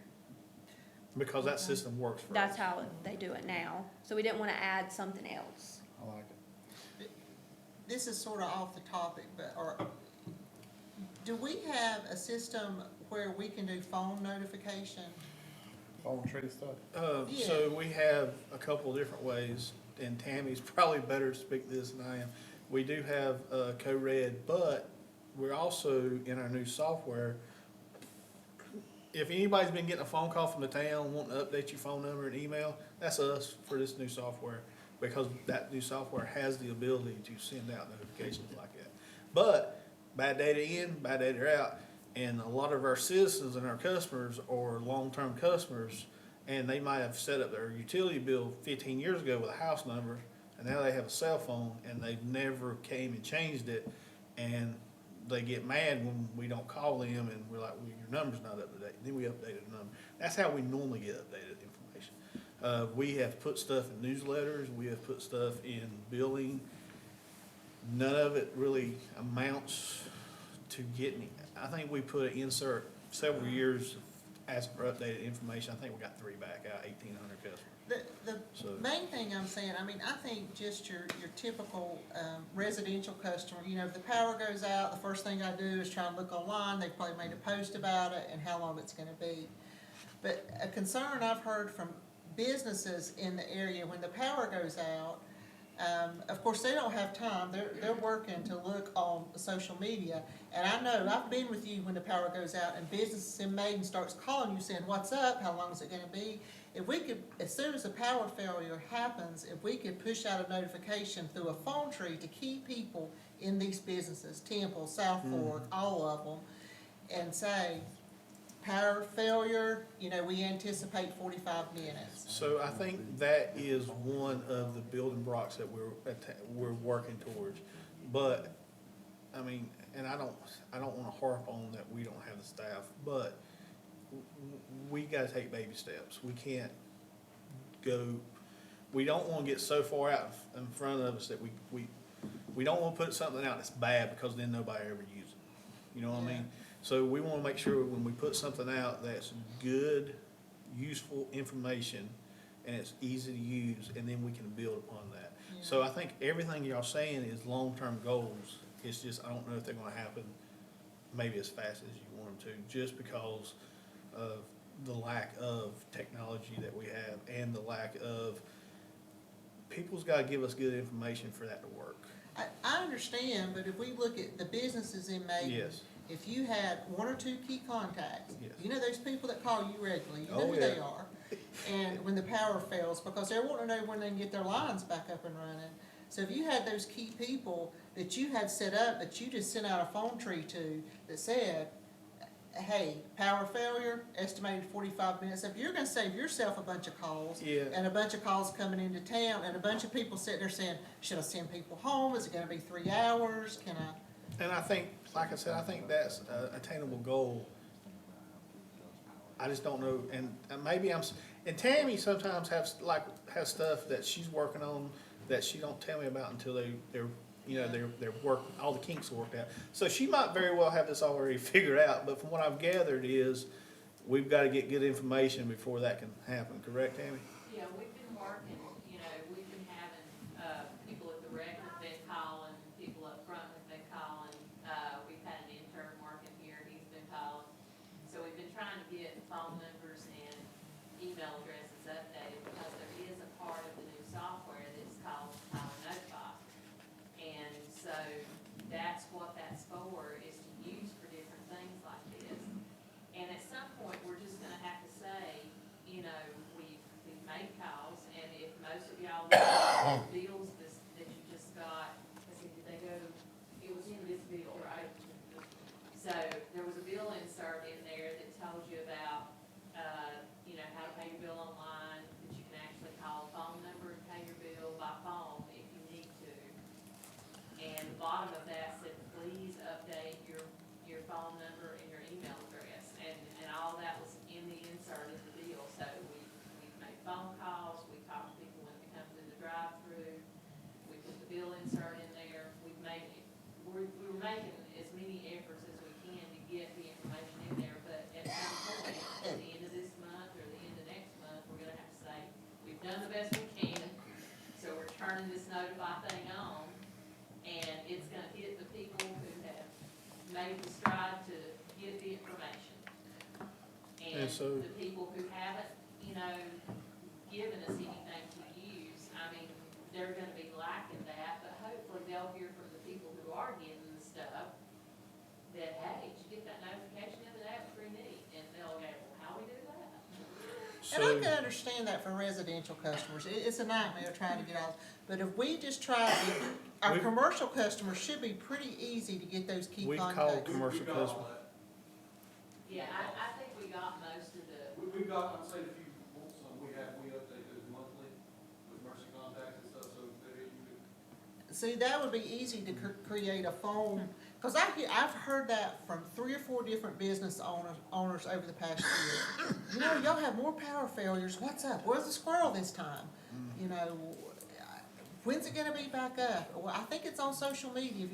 Like I'm sitting here looking at, that's what they say to you. Oh, I know, my phone, Exactly, Yeah. yours blows up too. Yeah. I have Capricorn calling me, Temple will call me, my South phone, Fork. normally when's we get power phone coming on? calls before the system even notifies us that the power's out, Yeah, how long's this gonna be? Can you tell me? I'm like, I don't know, I'm at work myself, we got power here. So, but yes, all those things I think is an ultimate thing we're gonna get to. I just Yeah. don't know what the time frame is. And again, we wanna make sure we've done everything we possibly can to contact and get good information in before we push something out. Cause every one of us has been asked to do something new, and if it don't work right the first time, we don't ever go back to it. And so when we push something out to our citizens and our customers, we wanna make sure it's the best possible thing we can do. Okay, thank y'all. Thank you, Anna. Thank you, Ann.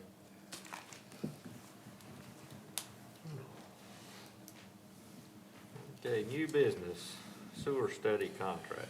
Yes, we have money in the budget to do this, however, it is a contract, so it must be approved by council. This right here would be to, review our existing sewer capacity and see, what it would take to expand it.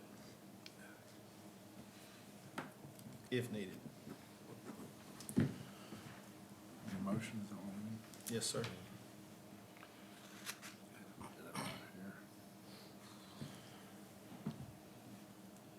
And it is with KCI, our current, engineer.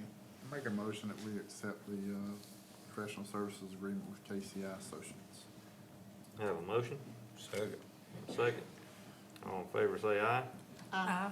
All opposed say no. Motion's carried unanimous. Yard of the Month Committee.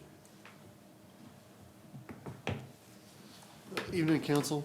For the Yard of the Month committee, every year we have someone rotate off, and we need a new appointment. Miss Brandy Nichols has been a great member of our committee, has done a really good job. We were very proud to have her. The mayor has spoken with Mrs. Ann Byrne, who has agreed to be on the Yard of the Month committee if council so chooses. You need a motion for that? Yeah. So I'm gonna make a motion, but can we comment on this prior to Sure. that? So I'm all about Yard of the Month. And I really am proud of the folks in the town of Maiden that do such a great job with their yards and all that stuff. And I apologize in advance. I should have mentioned this in the open comments or citizen comments. But traditionally, the biggest section of grass or property in town that people see when they come through town is on the corner right there at that gazebo. It's like the show point. And I know it's been a rough year, Brian, not dogging you or your folks, but that grass is not what it usually looks like.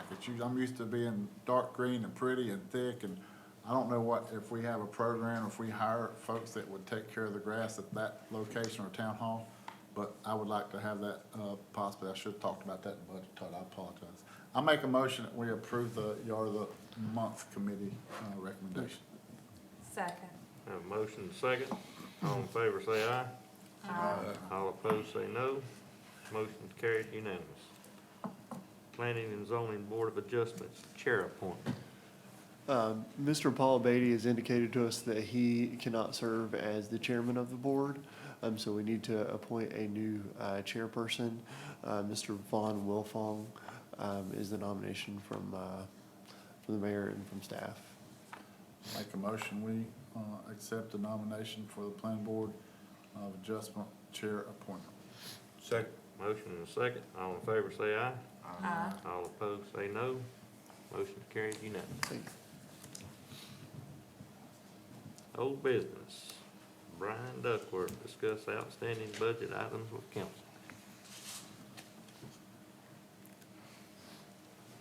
Thank you, Mayor, Council. Coming for you tonight, Todd was wanting me to speak just a little bit. We've got, unfortunately, a lot of outstanding items in this year's budget.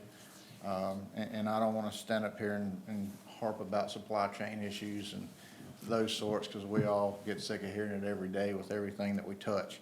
But we do have a lot of projects that are going to need to be rolled over into next year.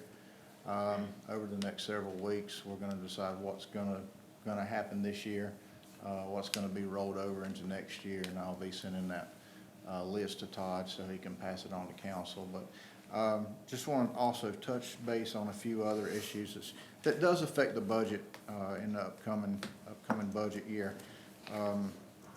You know, with supplies going up, we have seen electrical supplies go up as much as 40 or 50% within the last year.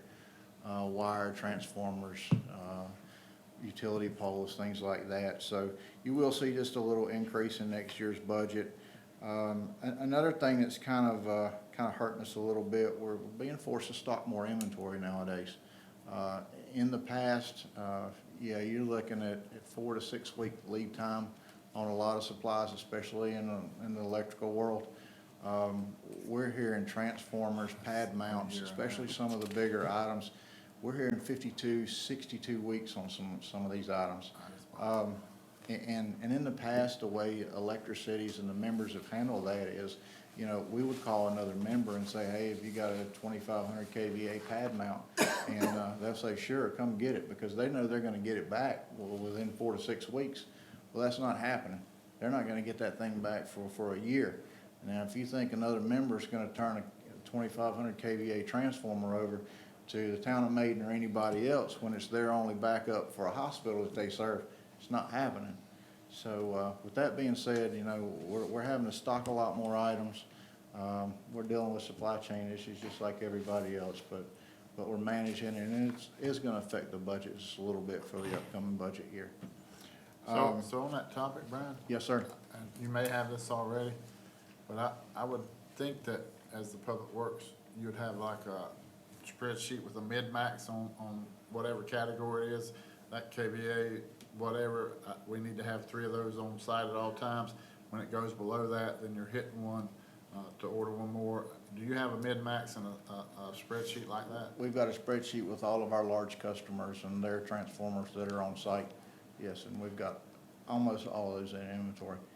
Yeah, in an emergency situation, we would go, if we didn't have one in stock, we would put a larger one back until we can acquire one. I would just tell you from my experience, and we just bought a transformer, and it is in fact a 52-week lead time, but I wouldn't buy one of anything. I mean, because when it's gone, you're right back in the same spot. So I'm just saying that mid-max, if you could build that up, maybe over time, but if you have that, then it gives you a little more cushion. Yeah, and then they're expensive items. I mean, you know, I know, trust me. you got $20,000 or $30,000 sitting on the lot down there just in case. Yeah, and I think the size of a 5-gallon bucket. That's right. So my challenge to that would be that, they are expensive.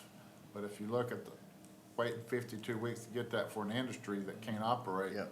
how expensive is that gonna be? So the main reason for me asking him to speak is, one, we're inventorying hundreds of thousands of dollars that we typically don't. And that's a direct effect on the budget. And two, we're rolling PO numbers over in all departments that is going to have to work with Jess. And I don't know when we're going, at some point, we may end up having to close out like the budget and reallocate all these POs, and council will have to approve that so that we can close out the year and do an audit. So these supply chain issues are having effects on the town that I would have never foreseen going forward. I mean, just like the gravel truck was supposed to be here last September. It may be here next week.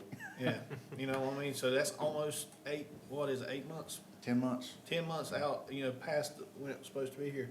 And that's just one item of several projects we're working on. I mean, Tracy is ordering cars now that he's hoping to get 2 years from now, because that's the wait time list. So, we just want to be transparent in what we're doing, and if you see something in the budget that's, $200,000 and it's for us to put on the yard, you'll know why. And along with that, talking about vehicles and equipment, it's forced us to look, not just next year, but it's forced us not to only look next year, but almost budget out 2 years for our CIP with the weight on cars and equipment and some things like that. So, like Todd says, I don't know when we're gonna come out of it, but there's gonna be a time to where we're just gonna have to say, all right here, we're gonna cut it and cancel all the open POs, and at that time, funds will go back into fund balance, and we'll come to council for reallocation there. And it's gonna be a big undertaking. We just want y'all to be aware of it months in advance, so you don't think we're trying to, you understand what's happening. So, if you don't have any questions, that's basically what that was about. About the discussion of the vehicle. That's the thing. Yeah, next item on there, kind of going along this line here, we have had a vehicle in the budget now for town hall, and it's not only for town hall, it's for total town use for almost a year and a half now. It was our goal to get a hybrid plug-in vehicle, which none are on state contract right now, unfortunately. We've talked about going from a hybrid plug-in van. We've talked about going to a regular van, more like a transit. We've talked about going to a small SUV. We've talked about going to a large SUV. So just a little direction from council before the contracts hopefully open back up about September is what we're hearing. Just a little direction from council. What would you want as a town vehicle? And town means to be used by all departments. Would you want a hybrid plug-in? Would you want a van? Would you want a large SUV? Just give us some feedback so when the contract opens back up, we're ready to push go. The staff's only request is that we can put up to 8 people in it and transport people. That's the main goal of this. From staff's perspective, we really don't care what it looks like. The problem we run into is the van, that every church had in the back, we can't get them right now. And the things we can get, in my opinion, may cause some heartache because they're nicer SUVs. So that's the problem we're running up against. Ain't many SUVs you can put 8 people in. No, not even a large one. I'm just Well, saying. what we was looking at was a Ford Excursion XL, was that it? Expedition extended. Yeah. They're That's, 4-seat. it's Well, three, 3 ro- seats, it's not 3 gonna be- rows. Third row. It's not bucket seats, it's bench seats. But, I mean, that's what we're running up against. There's none of the, I hate to use lower end, there's none of the plain Jane stuff that we can find right now. So, we have 2 options. We can either look at a nicer vehicle that you found on state contract, or we can roll PO again in hopes that the van type stuff comes back on state contract soon. The problem is they just don't have them. It's not that they're not on contract. You call all these, you'll see a van on the state contract for X number of dollars. You call the dealership and they're like, yeah, we can put you on a waiting list for 12 to 18 months. There is no 2022s left on state contract.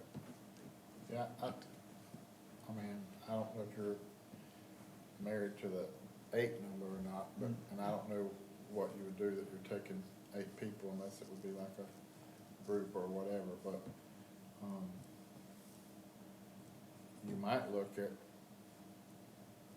2 of those mid-size SUVs, what you would pay for that expensive one that you're talking about, and then you could not be elbow to elbow, and you could go 4 and 4, and it would still probably come out to a cheaper price if you look at what y'all are looking at, because that's a pretty high number for the one you're looking at, and there's lots of options out there for hybrids or electric SUVs that hold 4 or 5 people, so that would just be my thought.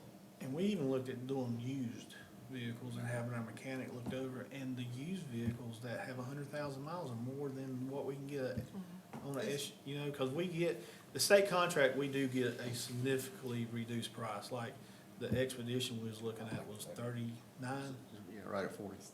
So, I mean, it's just one of those things, I've never seen nothing like it before, and I've said that 1,000 times over the last 3 years. Me and my employer would highly recommend electric vehicles. Well, that was kind of the thinking, because we are a public power, and we'd like to go electric. At least we have one in our fleet, but man, it's just, So, it's almost impossible to find them right now that's on state could you, contract. is there any smaller SUVs on the state contract available? Do you know? There's no 2022s. Nothing. And what we're hearing is the contract is hopefully gonna open back up in September, and at that time, there will be a new list of vehicles on there. 23s. But we want to get our name at the top of that list, so when we call these dealerships, they know Town of Maiden's looking for X, Y, or Z, and we want to get it. If not, we're gonna be in the same shape. I'd be happy to look at the price comparison between the expensive van 8, whatever projection, and then 2 4 to 5 seat electric SUVs, if you send that out Yeah. to us, whatever. yay, nay. Well, or look at 2 4 or 5 seat SUVs, smaller ones, 1 electric and 1 gas powered. Just to make sure that the electric thing's gonna fly, you know what I'm Yeah. saying? I mean, if people, is anybody in here owned an electric car yet? I drive one every day. I haven't owned one, I've driven one several times. My neighbor has one. So, I mean, I think it's still sort of new, and I would hate to invest in 2, and it not be something that we would wanna continue with, I mean. So what we'll do is Brian will get a list of everything that's gonna be available in 2023, and we'll work with the department heads, like the fire department, the electric department, the rec department, the ones that's gonna be using this thing a lot, or these 2 vehicles a lot, and then we'll come back to council, and this is what we found. I just didn't want council to be shocked when, we may come up with a Toyota or something, you know what I mean? Something that's out of the box that we've never bought before. I don't want council to be shocked. So- But I'm with Danny, I'd like to propose to the department heads, could you make 2 smaller ones work? in my mind, it probably would actually work better, because every trip you go on, it's not gonna be that 8 people. Some's gonna be a smaller group. So, And Beth, to help with the EV transition, I think it would be best for the town to go with a hybrid plug-in, which you do have the regular gasoline backup should you go on a long trip. It give you a little more flexibility. At the same time, you know, take advantage of the EV also. Yeah. I mean, just so people know, a long trip to me would be like to the beach. That's 219 miles from here. And now the EVs that are out, they're 400 miles. So they're pretty. And I think it's also, as us, as a public power provider, I mean, I think it's dependent on us to, you know, if we're gonna recommend citizens do it, we should have one in our fleet too. But plus it saves us for paying for fuel costs for Yes. vehicles that we have in our town fleet. The ideal thing That was, ain't exactly been cheaper. and the ideal that we had was it was a Pacific Chrysler. Chrysler Pacifica But the only hybrid ones they plug-in. have are like decked out with every, I mean, they had TVs in the back, you know, stuff that we don't need, you know what I mean? And so it's been a lot harder than we expected, especially in this time frame. So we'll come back with council in a couple of months with a better idea and be prepared for September 2023. Thank you. Thank you, Brian. Don't go too far, Brian. Cemetery contract. That's right, we took an item off. Mayor, council, come back before you tonight for award of the cemetery contract. Our low bid that was awarded the contract did default, so we recommend going to the second high bid, which is Brothers Mowing and Landscaping. The second low bid was $1,100 per mowing. This pretty much fits the budget. There won't be any adjustments needed in our proposed budget for next year. Staff is taking care of the cemetery for the Easter holiday, and we would like to award this contract for the contractor to take over the week after Easter. I don't think it's a problem, but I do think it's, to be transparent, the low bidder is actually a son of one of our town employees. So, they will. Yes, but they will have no crossover, they're not involved, he works at the wastewater treatment plant, this is through Brian, there's no overlap, but I wanted to be very transparent in that decision. So can I ask a question really quick on this, only because I heard some noise from the other lower bidder. The one we're picking now, do they understand the magnitude of what they're fixing to start mowing? Yeah, and I think Cam can attest to this. We had a discussion last Thursday after Jive. You know, if you go and you're not an experienced landscaper and you've not been in the business for a while, and you go look at that cemetery and you think, yeah, I can knock this thing out in a day. Right. It doesn't work like that. Right. There is so much manual labor, there's weed eating around headstones, footstones. There's some small areas where you can't even get a mower in between the headstones. So, yes, I think this gentleman has been in business for quite a while, and I think he understands the undertaking, if you want to put it that way. Thank you, yes. And the second part being, we're pretty particular about it. We are, I mean, I just like to say, Yes, ma'am. you wanna go ahead and speak to that? I mean, because citizens are very, that's very sensitive to them, and so we have to be pretty particular about it. Yes. And that it looks good and that type of stuff, and so, That's why I was asking this question, because like, it's what, been a month? Like, we just had this conversation. That's why I'm asking, do they really want it? Is the bid still good? They got the equipment, they got the manpower, they got, and they know that we're picky. They don't know, they will know. You said that right. Okay, I just, for my own, It's a very high-profile contract. It's not your regular residential, Right. I'm gonna get you every week mowing contract. and we can't have one week as a little bit slack and I'll get them next week. or the next mode. I mean, because people, I'm telling you, it's a very sensitive subject for people. That's the 1 week that some family will go over there and visit their site. That's Yes, right. that came in from California that's not been here 3 years. So, I mean, it's important that it looks nice and particular, just like I said. I mean, go ahead, Cameron, take this. Let them know. Well, like I told Brian, you know, I had some people come and ask me, and like I told Brian, it's very, that one stone that you don't blow off at that time, those people will come by. From California. From anywhere. And so then you got a problem. So then I gotta wait and show up the next day and I see Wanda pull up. I'm like, I don't know. It's not gonna be a great day. But it's like you said, it's very sensitive, and people have to understand that that's a very hard job. And from the road, it don't look that big, but walking around every single one of them, you'll find out. And it's not just that, we also have Rosenwald. Yeah. Which Right. was a whole nother, Just so we're all clear. Yeah, I really don't want to have the conversation again. That's why I'm asking. So what we need here, so. A motion to approve Brothers Mowing and Maintenance. I make a motion, we accept the bid for Brothers Mowing for the lowest bid. Second. Have a motion is second. All in favor say aye. Aye. All opposed say no. Motion's carried unanimous. Market study. After last month's meeting, council asked to bring it back on this month's meeting. It's, the information hasn't changed any, but if council would like to implement the market study, I would need a motion to that effect. And me and Wanda will answer any questions that you may have.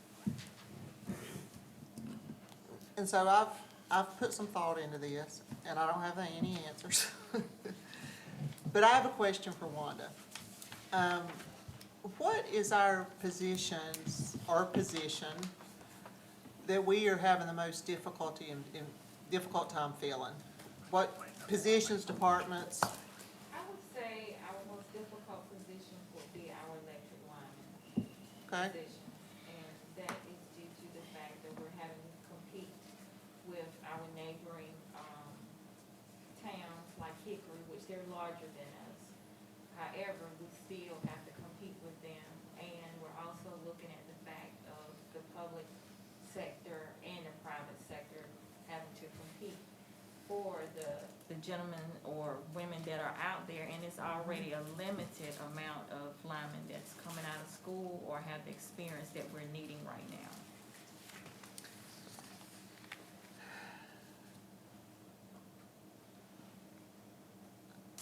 okay. That's what I thought. I just wanted to make sure that I was, That's my most difficult. I actually took a look at, the applications that I received. And from January up until today, I've only received 4 applications, and absolutely none of them was qualified. So that tell you how hard, and I've reached out to the community schools. I posted it on different websites. I've even paid to post where I typically don't have to do that. So I've reached all different types of avenues, and I still haven't received any qualified applicants. Now, do we need 2 or 1? We need 1. We need one right now. We currently have, the current vacancies we have is we have 1 in a lineman, we have 1 up front, and we have 1 in the police department. We're very fortunate in that fact, but the number that scares me more than anything is 49.1% of our staff have 4 years' experience or less. And so that shows that we do have a turnover problem across the board when it comes to new hires. And a lot of that is linemen who are used to making X number of dollars, and they come to work here expecting, well, I can take that small pay cut, and then when they get here, they don't realize that we don't get the overtime that, the base salary rate is $5 less, but they don't get the overtime they got at Williams or Pike or whoever. And then police is just,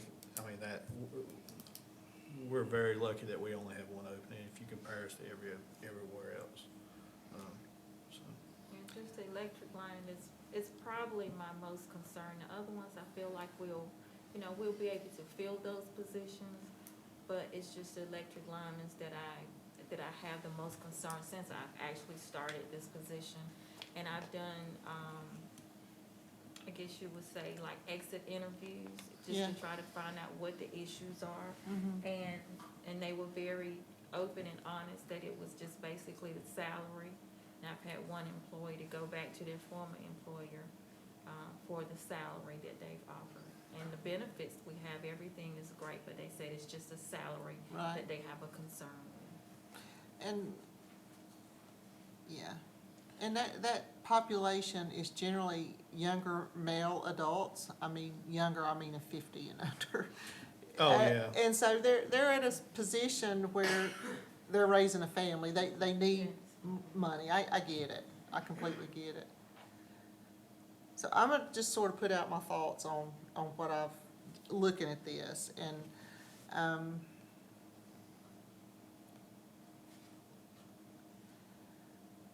I do support, the adjustment. And I would like to say with the lineman adjustment, that we maybe consider offering, some type of incentive or bonus pay that would be available to them after a year of employment. I'm saying maybe a couple $1,000s. So you come to work here for us, and after you've been here a year, we're gonna give you X amount of dollars. So it's just a little bit of a bump, and honestly, we're saving as to what we're paying out in contract to the private sector, you know, having to contract with them to do. So it's really, we're still saving money, even though giving them a little bump or a bonus. And when I talk about this, I'm talking about the position. So I don't want anybody, because this is pretty sensitive, because you're talking to the, you know, the people that work here. And all of you are valued. And I honestly mean that. And I'm not speaking, when I talk about this, toward any person. I'm strictly looking at the position, okay? I'm not looking at who's in that position or whatever. I do think the recommendation for the town manager, is much. And I think the citizens would have a very hard time if we went ahead and went with suggested market study, that amount of increase. I would like to suggest that we as a council, maybe meet that halfway, 10–15% of, you know, and then look at next year doing that other percent. After that, then maybe locking into a different salary range. I just think doing that much of a jump in a 1 year's time, not that you're not worth it, Todd, because you are. I'm a big boy, it's not gonna hurt my feelings. I mean, it's not anything about you, because you're worth it. But you know yourself, that's a pretty significant jump. And I do know. The reason we're in that position though is the last time we had a market study, they did exactly what you said, and they didn't go to the market. Now, what I would prefer is, let's take me out of it and let's talk about all the other employees, because without them, we're doomed. But can we do that and then talk Yeah, you about? can talk about mine in closed session that we want. Oh, that's what I'd prefer to do. Yeah. That's what I would prefer to do, and look at, it's big, but I don't know that it's not needed. I mean, for, across the board. And we've got ourselves in a pretty good financial position. I think we're gonna hopefully be going into even a better financial position, and we could do it. So that's just where I'm at. So just to go back to what I'm suggesting, take the market study as is, leaving Todd off the table, the recommendation. Looking at maybe, 2,000, 3,000, for linemen, if they sign on and stay a year. After a year of employment, they'll Can get I the recommend that we come back with that at another meeting and let Wanda see what other cities are doing, what other agencies doing, so we can have a good number for that aspect of it. So add the bonus later, approve the rates now. Yes. Okay, that's fine. Yes. I'm just trying to figure out, we need to get somebody in here fairly quick to avoid paying those, I mean, what we're paying out in contract. That's all I'm working toward, is getting, and I'm pretty seasoned in getting people in somewhere to work quick when you need bodies to perform a specific job. So that's what I'm just trying to think about. And So- may I share something as well? And I haven't had an opportunity to talk with you about this, Todd, but today I have had a few phone calls where people were wondering, have we completed our pay study from other towns? Yeah. So that's just, I just wanted to kind of let you know that other So we're talking towns are about calling. employees asking? Yes, sir. And So that's just, so I'm gonna jump in next, unless are you done, Beth? I think so. I love our employees. I love all employees. I hate pay studies. I do too. Pay It studies puts you in a are, hard place. Tough. Somebody inevitably always gets their feelings hurt. Sometimes it's more than a somebody, sometimes it's a group of somebodies. I've never worked at a place, including when I worked at the town of Maiden, that had a pay study. Where I work now, I've been there 18 years, I've never had a pay study. However, we paid for a pay study, not once, but twice. And I think that we paid for the experts in that field to evaluate where we stand compared to others in a similar situation, size, whatever we are. I think that if we're gonna continue to do pay studies, which I don't know that I'm a fan, but if we're gonna continue to do that and then not listen to the advice of those who we paid to give us the advice, I'm not sure what the use to have a pay study is. So I think that there's a couple factors for me, and I know people don't wanna hear this, but COVID was a tough couple years for a lot of things. And I feel personally like we did right by our employees, and if we didn't, I would love to hear about it, but I think that we were flexible, in a lot of areas. I think that we were, very proactive in some other areas with regard to vacation time, sick time, those things.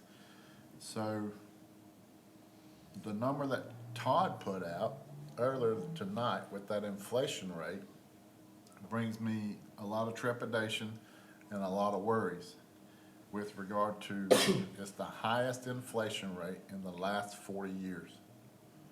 In the last 40 years, that's tough. So I think that there's a lot of factors in that worries me with regard to how that market goes. And whatever we're paying now or what we're gonna increase, once you say yes to that, and that's what you're paying at a minimum going forward, and it'll only get bigger. I think, to your point, we're in a great financial state as a town. I mean, we got to hear tonight that have a surplus. We're gonna have the ability to pay off the town hall, and we're gonna have the ability to pay off the police department. And Todd, I'll give you credit for that. I mean, I won't hesitate to get on you about anything, but I will definitely say this right now, financially, you have done a fantastic job managing the town's money, as has this council and previous councils. I am not in favor of having the manager's position in that list of people with regard to if someone hires in, here's the starting pay for every position we got. For me, the market drives that out for the manager. So I'm in favor of all those things that are out there. I'm okay with your suggestion to let Ms. Wanda come back and give some suggestions for potential bonus stuff. I don't know if that works or doesn't work. I don't know. But with regard to the manager, I hope Todd's been here 14 years. I think he's earned a lot of things that he gets and a lot of things that he will get. But if he would leave us today, there's two factors. A, what would it cost us to replace him? And B, for me, if we did replace him and we had a set number as the minimum number for that field for a town manager, and we'll probably end up paying it. But Danny would have a hard time saying, we got some guy right out of Western Carolina or a happy state, right after he graduates, comes down here and has to meet that number. That would be, to me, a number that we would drive out as a council based on market. And the market might be that. I mean, it might be at that time, but I would feel more comfortable having that piece not in the list of job titles that we have. That's the only piece that I have. The rest of it, I can feel free to discuss it back later, but that's my thoughts. I agree with that. I mean, that's why I said, yeah, let's take that piece out, and then we can discuss Todd's, you know, and work with that, and work with him as to where we can go with that. Yeah. And I'm saying Todd's, I don't wanna put names even to stuff. I wanna I'm say good. town manager position, So, you know. can I get, and I hate acting like the mayor, but can I get a motion that we will, that we can implement the market study as is, removing the town manager from consideration? So I would say that, but I mean, there's only two of us spoke, and there's three more that may want to speak, may not. But if they do, before we do that motion, I would like to give those, our fellow council folks, anybody that wants to say anything. Pretty much said it all. Y'all feel good with that? Yeah, I think it's something that we do need to discuss, cause, like you were saying, it is kind of it's a, you know, win-win situation, but you don't want to hurt nobody's feelings because of And it. somebody's gonna get hurt anyway, Cameron. But It's at the end of the sensitive. day, it's business. Thank you. And I've been at the opposite end of that, getting that increase with market studies year after year after year. There are many times with people that are in management leadership positions, they do not qualify in with the market study. They take their leadership teams out of it. And, you know, do last I time get we- butt hurt over it? Occasionally, but I get over it. Well, and, okay. Go ahead. No, we'll talk about it So closer. I'm gonna say one more thing about them daggone market studies, cause I don't like them. Every market study I've ever seen, now, these are people, again, who are comparing us to everybody else, and you can't tell me that through all the market studies that I've seen or had to read, I've never one time had those people present and come to me and say, hey, this guy's making too much, y'all probably should take his money away. That's never an option. And nobody ever wants to hear that option. I wouldn't want to hear it. But I'm just saying, these market studies, I'm just, but I will tell you that, and total transparency and being honest, I worked for councils tougher, more rigid than this, with a lot stronger personalities. And without a market study to guide those folks sometimes, there would have probably never been the raise, and we would have been much bigger gaps behind. I am honest enough to say that it probably does keep us competitive. And because we're competitive, I think we got the greatest employees ever. And I think the fact that they are loyal to us, I mean, you know, we got people who retire from here. And Tracy, how many years you been here? How many you been here? 28 and a half. Carol's getting ready to retire. I mean, I will tell you, without being competitive and in that situation, we would have a much larger turnover than we have. And I will tell you, I like to live in a town where our citizens not only know our folks that work here, they know what kind of laugh that they make when they ride by and blow the horn. I mean, it's, to me, that's the value of having stability within your workforce. I will say that the market study, I think it was 16, I could be wrong, but 16 positions got the 3% because they were within market rate. And, you know, there are some positions that are gonna go up 2 pay grades, and I don't, that's good, I mean, that's fine. However, Well, let me just say this too, by gosh. I don't know, you just sit right there a minute.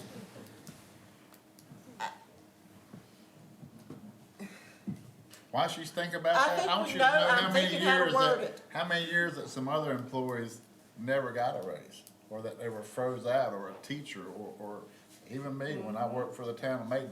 I mean, so now it's almost like you're shaming somebody if you say you're getting a 3% increase. Like, to me, I mean, I'm always happy with that. I'm happy with any increase. I remember the years they didn't get none. Me too. Yeah, I lived in that household. But if we, you know, But the town wasn't in the financial shape it is in now either. Understood, but it happened. if we do this market adjustment, and I don't know of any poor performers we have in the town. I don't know that. However, I want us to be aware and to continue to monitor performance, you know, and I want us to have the best people, the best performers in the jobs, whatever they are. And if they're not, then we don't want them. And I'm not saying that directed to anybody in here. I mean, because I don't know who's not. So I don't think we're entitled to know that, because they work for Todd. And I don't need to know that. I'm just saying, we need top performers. And I feel like we're there, but we need to keep it there, if that makes sense. Then I think that takes top pay. I don't disagree. You're saying what's my concern with the market study, and maybe I've just been in the private sector way too long, because it is, increases in the private sector is on merit, it's on performance, it's yeah. not because this company tells me this is the pay range for this job. So this is new for me, but that's, you know, and I look at positions here, and I mean, I have a lot more questions than what we're talking about. I mean, I look at I'm not looking at the person, but I'm looking right here in the column of like these descriptions that are the same description. Pays are different, and I can't make sense of it from, well, he's been here longer or she's been here longer. So, I mean, just from the private sector, I look at this page and I go, there's a lot more wrong than pay grades here. That's where I come from. So that's something I'm still trying to get my head around. But to your point, they don't work for us. They work for Todd. But I have a real problem with inconsistencies and then slapping a pay raise. I am not opposed to the pay raises. That's not what I'm saying. I do agree that everybody here, at least that I've come in contact with and worked with, have probably earned these and probably then some. But what I'm saying, I'm about fair and consistency, and so that's why I don't like a market study. I do agree with you. But I have deeper rooted concerns, but again, that's not for me to decide, but I just want to publicly state that. But I mean, I'm going with you guys. I'm okay with removing the manager position and moving forward. So I'm gonna say one more thing, and I'll make a motion. I've never seen a local government employee retire and be wealthy or rich. I think that you retire with a proud career and a lot of great relationships, but I don't think anybody's ever gonna accuse you of getting filthy rich working for local government. I appreciate what you do. I'm sure that everybody on this council does and our community does. And with that, I make a motion that we accept the market study as is, with the exception of having closed session for the manager's position. I have a motion Second. and a second. All in favor say aye. Aye. All opposed say no. Motion is carried unanimous. Brand contract. If it's okay with council, we would like to go ahead and get started with the branding and location, the branding and, excuse me, I'm sorry. Branding and logo contract. We need your approval to do so. We have money in this year's budget to do that. And we would just need a motion and a vote on that to that effect. Make a motion that we go ahead and proceed with the branding contract. Second. A motion and a second. All in favor say aye. Aye. All opposed say no. Motion is carried unanimous. Can I ask one more question? Who made a motion and seconded it? I'm sorry. Bob and Beth. Related to Brandon, you know, we talked about, this has been a while back on council, putting that sign, I think, out at 321. We was gonna wait until the So we brand, could brand, so it's all, we didn't wanna spend $50,000. Got that's what I was wanted to ask. Good deal. Right, you have before you ordinance 25-2022, ordinance to amend the fiscal year 2021-2022 budget to amend Fund 56 of the Western Piedmont Council of Government grant. Good evening, everyone. I will go through these quickly. This is in part with the CARES Act funding. We had a budget amendment for this last month as well. From my perspective, I felt it was easier to do these as they came in, taking money out of that pot per se so that we could track it very easily.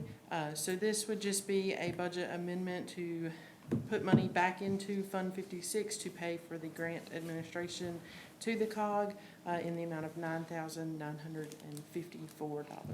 And if council doesn't have a problem with it going forward, we will probably put these under the consent agenda items because it's a way to track it. That way we don't have to go through the same process every time. Y'all would see it, you would see what it is, you could ask any questions, but if you don't have questions, we can just roll on with it. I'll make a motion to approve the amendment. Second. Motion second, all in favor say aye. Aye. All opposed say no. Motion's carried unanimous. Ordinance 26-2022, ordinance to amend the fiscal year 2021-2022 budget to amend Fund 10. This is the one that piggybacks off of what Todd was talking about earlier.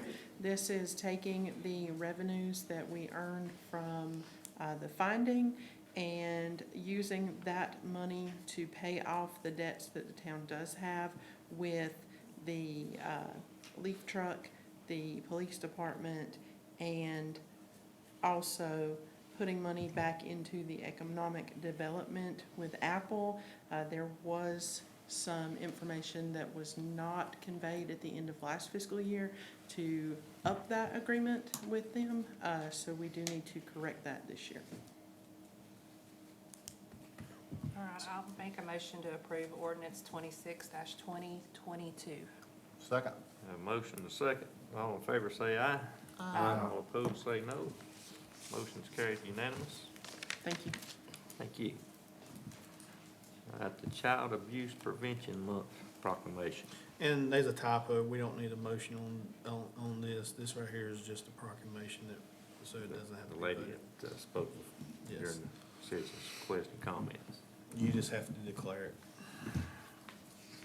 As the mayor, I'm sorry. Gotta have a motion, so. That's a Oh, typo. that's the typo you thought? Yeah, you just gotta declare it. All right, I'll declare that, what, April? The month of April. The Yeah. month of April? Yeah. Okay. Child Abuse Prevention Month for the town of Maiden.